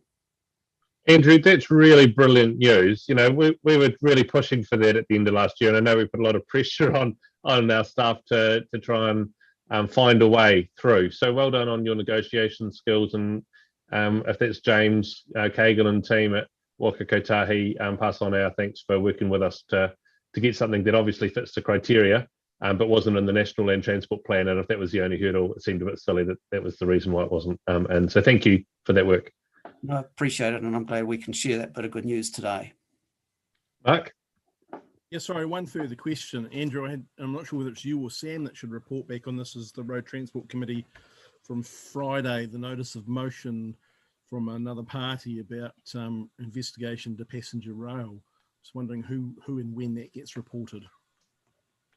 I can report back. I'll share the minutes of the meeting when I get them back as well. But the decision, there was a notice of motion, which most of us felt like it's pretty hard to determine an outcome discussion and vote on a notice of motion without a staff report and any evidence to lean on when making a decision. So we've asked for that report to be presented to a subsequent meeting, and we'll consider it at that time, acknowledging that actually passenger rail has been something that we've been working on with the MRT in the future PT Futures business case, the idea of how do we move people more efficiently, what can we afford, what timing is going to be right for a change in mode if there needs to be one. We've been working on that for over 12 months already. So we don't need to undo that or sideline it or splinter ourselves into two different groups. Let's make sure all of the RTC understands where that sits. And I think those on the RTC who are also part of the Greater Christchurch Partnership understand that. But there were some that sit outside that partnership. And when it's a Canterbury-wide discussion, there needs to be some extra information given. So I expect that at a future meeting. Andrew, I don't know if there's anything more you want to add to that. No, thanks, Sam. That was a good summary. Okay, and Andrew, I'll pass to Graham now. But at the end, rather than coming to at the end of the meeting, we had a presentation at the beginning around site plan, and I'll just get you to touch on where is our review of that stuff, what information have we shared with them, and what can we expect over the next 6 to 12 months as far as action in that space. But I'll pass to Graham and then come back and round off with that. Graham. Afternoon all. Roading maintenance and renewals. After the Christmas break, pre-resale repairs kicked off, reseals and also seal pavement rehabilitation. Capital works, Whedon's Ross Road seal widening is well underway. The roundabouts, Shands Blakes and Springs Marshes was the Prebbleton intersection upgrade stage 1 are now both complete and fully operational. And stage 2, we are progressing with a design, land acquisition and consenting for Shands Trents and Shands Hamptons. The Rollston Drive, Tennyson Street traffic signals upgrade is well underway and well progressed. New footpath connections, tender was awarded to Pigeon Contracting and is commenced. Road safety is continued as per usual, and that's that. Thank you, Graham, for that. Probably a continuation of reporting back from the matters raised in public forum was around contractors' signage. And it was a conversation that has been bubbling away for councillors on local Facebook groups and all sorts of the amount of roadworks that are going on. General feeling from the community is that the traffic management and signalling hasn't been up to the expectations of the community, whether that's cones and signs left up for too long, roadworks, roads closed when no work has been or appears to be being done, and fences and blocks put on cut downs for footpaths and cycleways when that wasn't necessary. I don't know if you'd like to comment on that, but that was what was raised this morning. Yeah, I saw that. These are all ongoing issues that we're constantly discussing with contractors, trying to stress with them the importance to all road users, not just vehicles. So it really is it's an ongoing issue. Is there something explicit in the contracts that we have with those that are doing the work, which outlines how we expect those corridor management to be done and adhered to and changed as required? Yes, and it's easy to deal with our contractors. The big problem is external contractors. Okay, even if they're external contractors, I feel that if they're doing work for us, it's under contract. There's expectations, and we don't let our standards slip because it might be subcontracted or someone new. So, thank you for your feedback there. But we as a group, I think, are keen to see a big improvement in that space. And if you want to take that or use us as the way of reinforcing that view to those that are doing our works, that would be helpful. Thank you, Councillor Mugford, and then Shane, Grant, Mark and Deborah. Yeah, Graham, thanks very much for the Harper Bridge. It looks great after the frustrations we've had, but no, it really looks great, and I'd like to thank you and the staff for the work that you put in. And also, just a query that I'm getting all the time, have you any idea when the White Cliffs walkway will be started? I know the investigation and design is underway, so can't comment on commencement of works at this point. That's the walkway, not the bridge. The walkway, that's right. Okay, thank you. Graham, on that, and I think we've learnt with the Springfield Committee and the works that are underway there, regular communication back to the community is really important, even when it's for a localised issue. So to the White Cliffs and Glen Tunnell community expecting a project, just thinking about how we target information to them about where we're up to so that they know progress is happening. Councillor Miller. Thank you, Sam. Thanks, Graham. I probably thought I'd start with some positive news. I think although it was inconvenient, the roundabouts in Whedon have been a major success now they've actually completed. So thank you for the delivery of those. It was pretty difficult while they've been constructed both two at a time on both feeder roads, so it was challenging. But now that they are complete, they are significantly improving the traffic flow. So thank you for doing that. What I want to talk about, I guess, is I wrote a letter to Murray, Washington and the CE regarding gravel roads, particularly the feedback I've had, not just localised, but in Ellesmere and Melbourne, about the continual deterioration of our gravel roads. And yesterday I got rung by a ratepayer, or the day before yesterday, saying the grade has just been, come and have a look and see what you see behind it. So I took the opportunity to drive some roads, load the Rolleston locality, particularly Selwyn Road, Edwards Road, Ashley Dean Road, and the aptly named Rattletrack Road. So, and we really have got a fundamental problem. And I guess I was lucky enough to actually run into the grader driver and had a yarn to him about it. And the key issue he identified is, said, you know, and everyone wants to blame the grader driver, but he said he's down to the base course and you can't keep grading the base course and you're just going to wreck the road. So the real problem is running metal and lack of it and ability for him to do anything with it. And it's a resourcing issue. And he said, well, you know, I'd love to be able to make the road better, but I can't do it without the materials to do it. And so we've got that fundamental disconnect of not enough running metal, not and the ability for the grader driver to do something with it, particularly some of the potholes that have gone through the base course.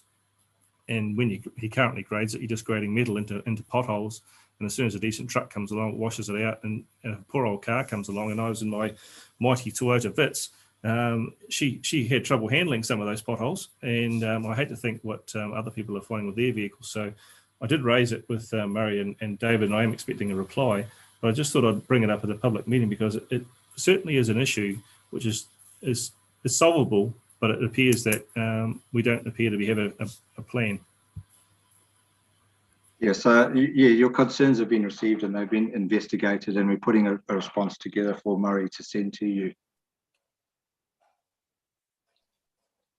Thank you for that, Graham. Mark.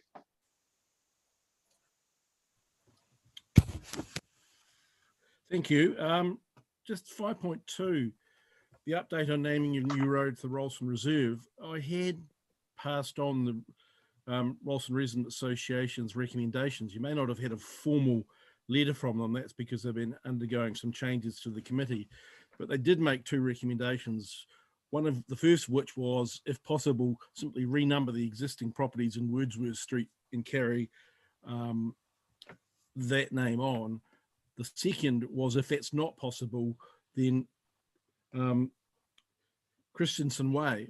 Now, Jens Christensen's not always the most popular person around the council table, but this would recognise that he had been the chairman of the Rolleston Reserve Committee, Management Committee for a very, very long time, and had been an assiduous promoter of the developments of Rolleston Reserve and Brookside Park and Foster Park, and acknowledge his recognition. So the Resident Association has let you know via me And I'm wondering how much longer do we wait for Pumaria to get back before we say we have got a name?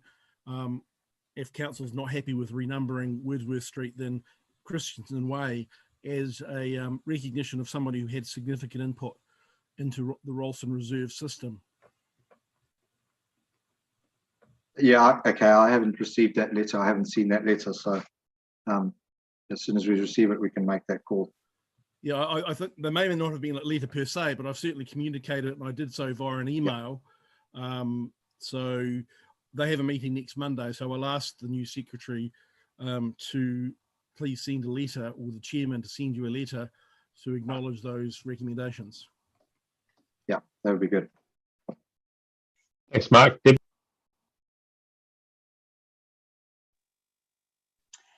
Thank you, Sam. Thanks, Graham, for your report. I do appreciate the workload that you're actually under. But I'm just going to bring up again about the Springston traffic speed signs.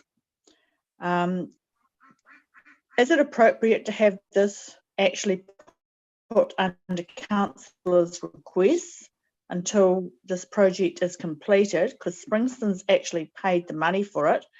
And I just noticed, Sam, that you just mentioned about feeding back information to the community committees at Springfield. If you actually take and read the minutes for the Springston Community Committee, this has been an ongoing request every month for the past 12 months. And they really deserve some feedback as to when this is going to be completed. They have actually paid for the project, but it's dependent, I understand, on Kinetics, but there seems to be no feedback from Kinetics about the ability to complete the work. So can I just have that on?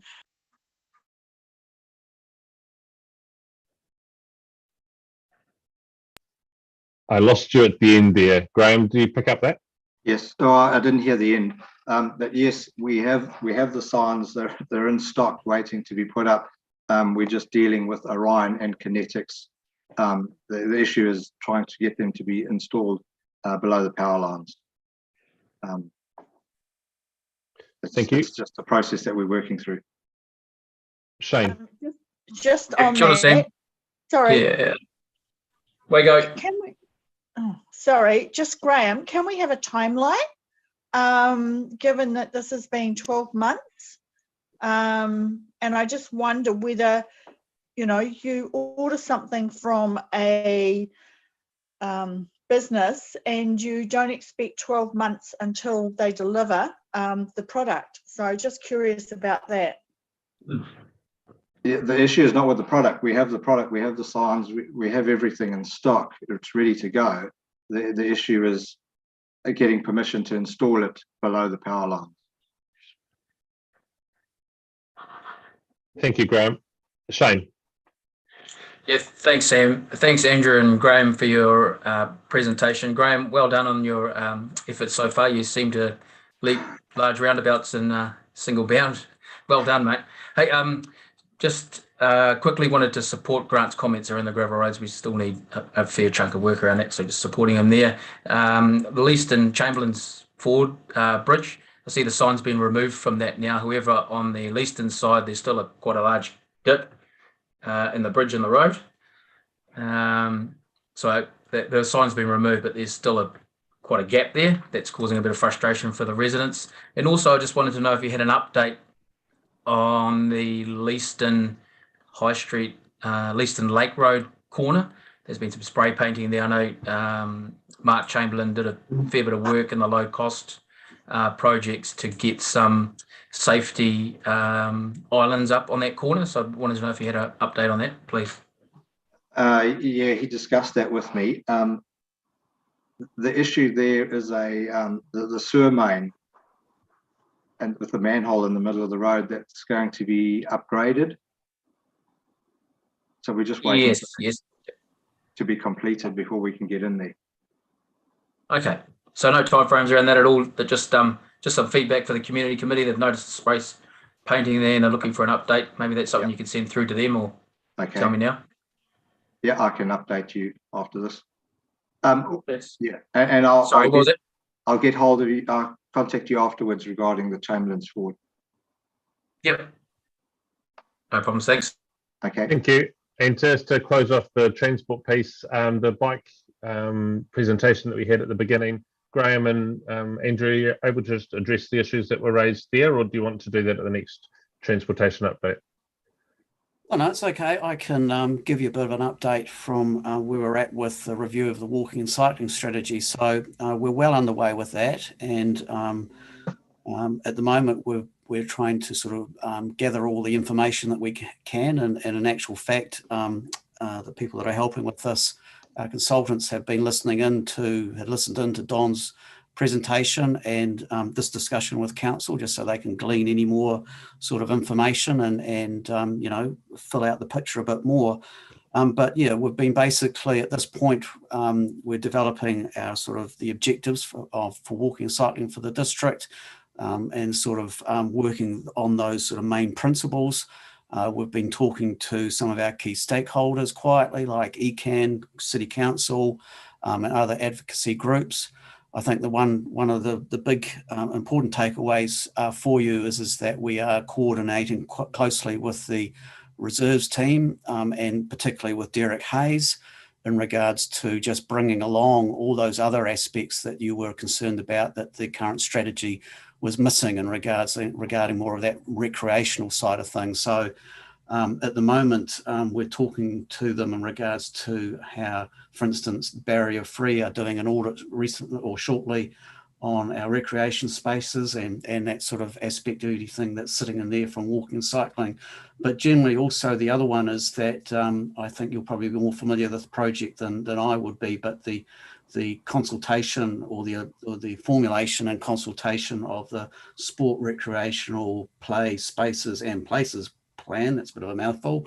But anyway, so making sure that we've got ourselves lined up between those type of initiatives that those teams are doing and what we're trying to pull all this together for the strategy. So it's still very much work in progress, but we are quietly making that progress, and we should be in a position to be able to bring something back to council in terms of giving you probably a better update and a more thorough update about where we're at and where we're going in the next few months or so.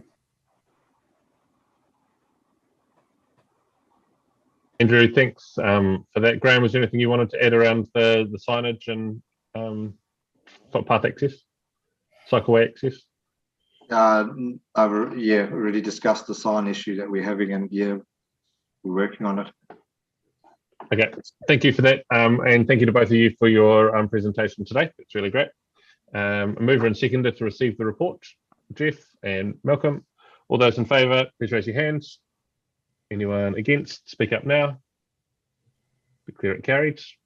The next item is National Environment Standards, and our water managers are online.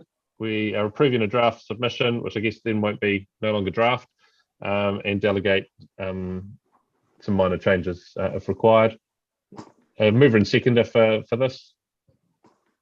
Yep, Murray and Malcolm. All those in favour? Anyone against? Speak up now. Declare it carried. Murray England, thank you for joining us. Have a great afternoon. The next item on the agenda is property matters, and I'll hand to Douglas for the public property report.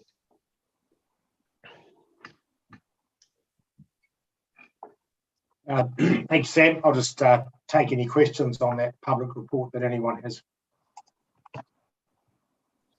Mark. Thank you.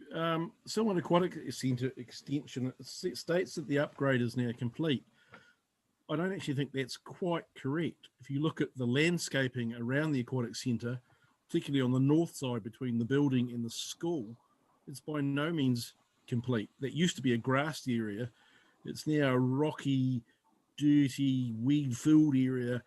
And the landscaping between the car park and the building was of a very poor quality, and I don't think it's still been remedied. The spray on grass was sprayed onto an area that was full of broadleaf weeds that weren't removed, and it's still full of broadleaf leaves. Quite frankly, I've had a number of ratepayers tell me if they'd had this done to their property, they wouldn't be paying the bill.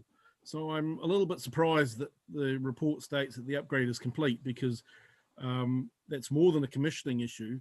It's a significant piece of landscaping that is incomplete or needs continually to be redone, because to have a grassed area that had spray on grass when it was full of broadleaf weeds was most disappointing to see, and most disappointing to see several months later that it still hasn't been remedied, that they're now sort of mowing on top of this broadleaf weeds rather than actually removing them.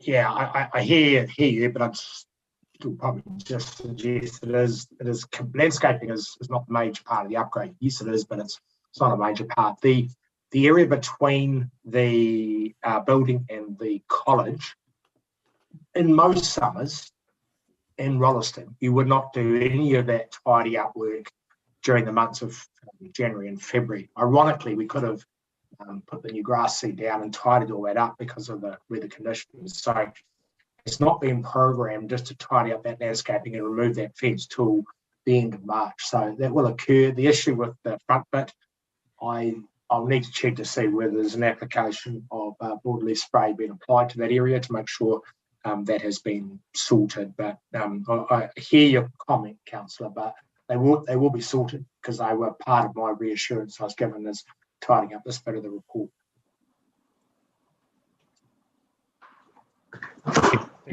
Thank you for that. Anything further on this agenda that people have questions of or would like to raise? Mover and seconder for the report. Phil Miller, your microphone's on. Moved Mark, seconded Jenny, thank you. All those in favour, please raise your hand now. Anyone against, speak up now. Declare it carried. That brings us through to the end of the public portion of this meeting. I'll just get David to just a review of the matters raised in public forum, and just ask David to make some comments. Thank you.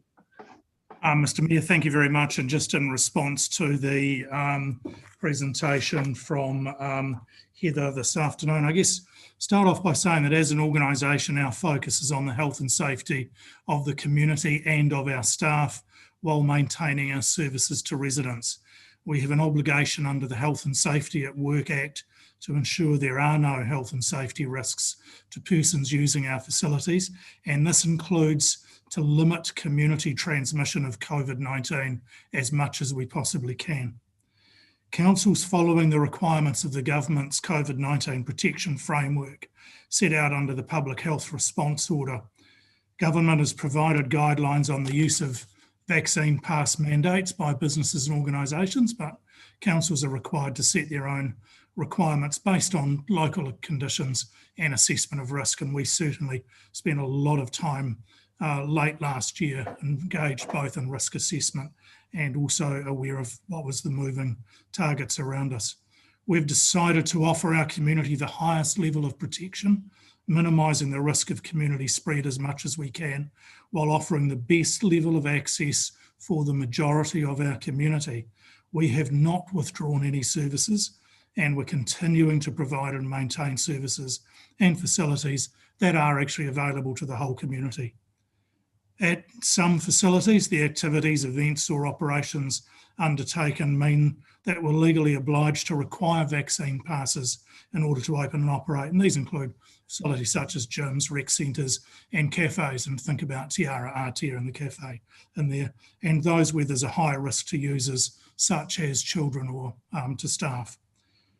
The majority of council staff are in roles that are at a higher risk of being exposed to or exposing others to COVID-19. And this is due to the nature of the work that our staff do, where they deal with many customers, including vulnerable people in different environments. The use of vaccine passes offers the best possible protection for staff and customers. And as such, we've taken the view that that best possible protection from the risk of infection or cross-infection is to require vaccine passes as a condition of entry to all council staff facilities. We've also put in place all possible steps to allow members of the public with no vaccine passes to access essential services through alternate means such as online transactions and inquiries, click and collect services, and online delivery of programs. And finally, Mr. Mayor, we meet on a daily basis to review what's happening nationally and within our own community. Happy to answer any questions. Thank you for that. Murray. Yeah, thanks, Sam. I wasn't going to comment, but I feel I need to just reiterate the point that this is a decision for David as Chief Executive to make. It's not a governance decision around how he maintains health and safety for staff and those interacting. And I fully support that. And I fully support the direction that David has gone as well. So I need to make that point, not that that's for me to support it or not support it from a governance perspective, but I want to say that publicly. We possibly need to remind ourselves too that at the start of each triennium we sign a piece of paper that says that we'll abide by government law, and we're mandated to do that, and we've got an obligation to do that. And it's not about whether it's our freedom or not. We have signed a contract with central government, and it's frustrating, and we know, and we've just had discussions on Three Waters, we find this very frustrating at times.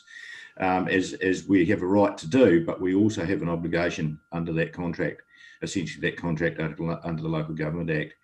So rather than criticise David for the approach he's taken, I think the contrary would be true, that we, certainly from audit and risk, we would be asking him to demonstrate to us that he is keeping our staff safe and he is fulfilling the obligations under the Health and Safety Act and any medical requirements that are put forward under a health emergency.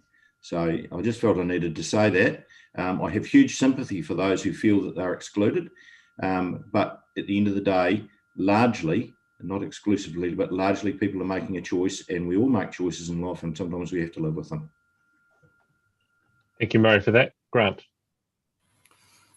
Thanks, Murray. I suppose the key question I was hearing from Heather was, does access to community facilities by non-vaccinated people increase the level of risk? Because that's what the whole thing hinges on, doesn't it?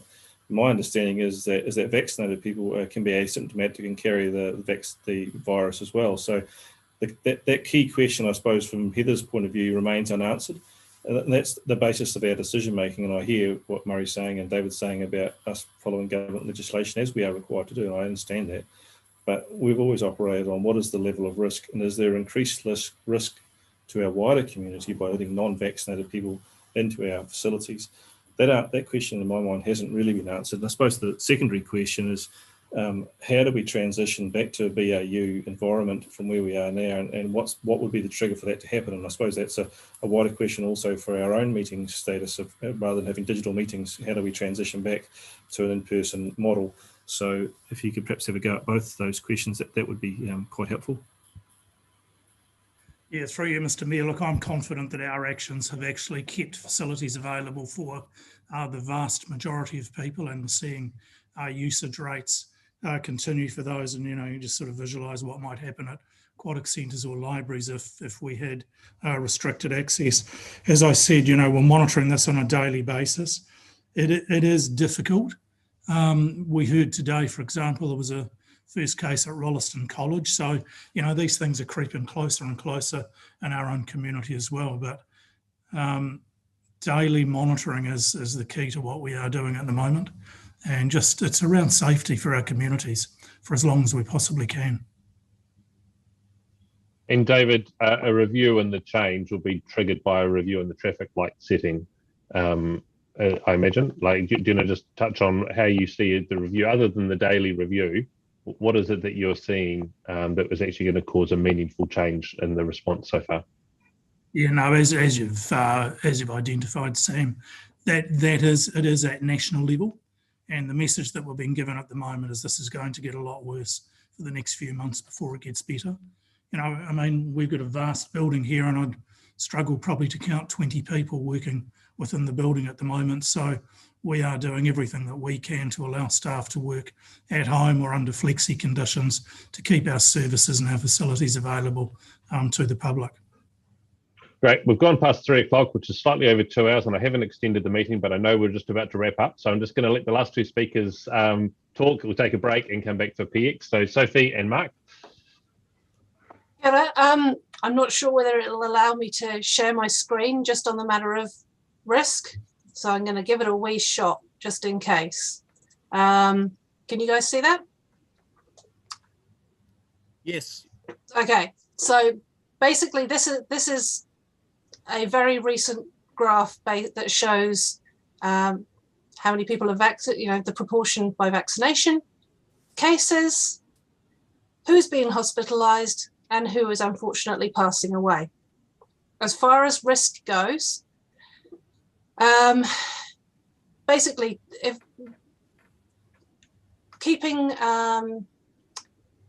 using vaccine passes is protecting people, basically. You can be fully vaccinated and still get sick. Sophie, I appreciate you sharing this information with us, but I wonder if we ask someone from the health board or the medical officer of health to present this information to us at a subsequent meeting. So if you want to share this link with those that you share now with the meeting, that would be helpful. And then we'll get a doctor to come in and talk to us. Fair enough. I just thought it was a quick reference that, yes, there's, it is worthwhile. I will now try to figure out how to stop sharing. Thank you. And Mark. Here we go. No. Thank you.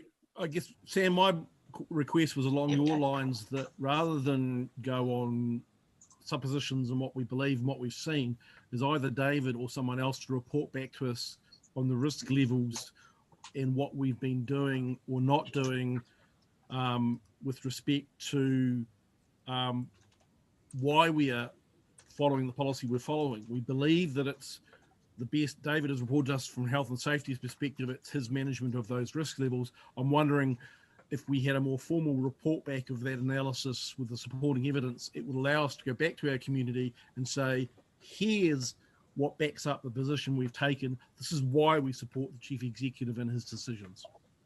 Okay, we're going to ask the medical officer of health to attend a subsequent meeting. We're going to ask them a range of questions that councillors, if you have questions that you'd like to address, and Grant, you raised a good one before, please send those to Naomi in the next couple of days so that we can then ask the medical officer of health to address those to us in a public meeting as a follow-up to today's discussion. That brings us to the end of the public agenda. A mover and a seconder to move out of to move into PX. That's Mark and Murray. Thank you for that. All those in favour, please raise your hand. Against, declare it carried.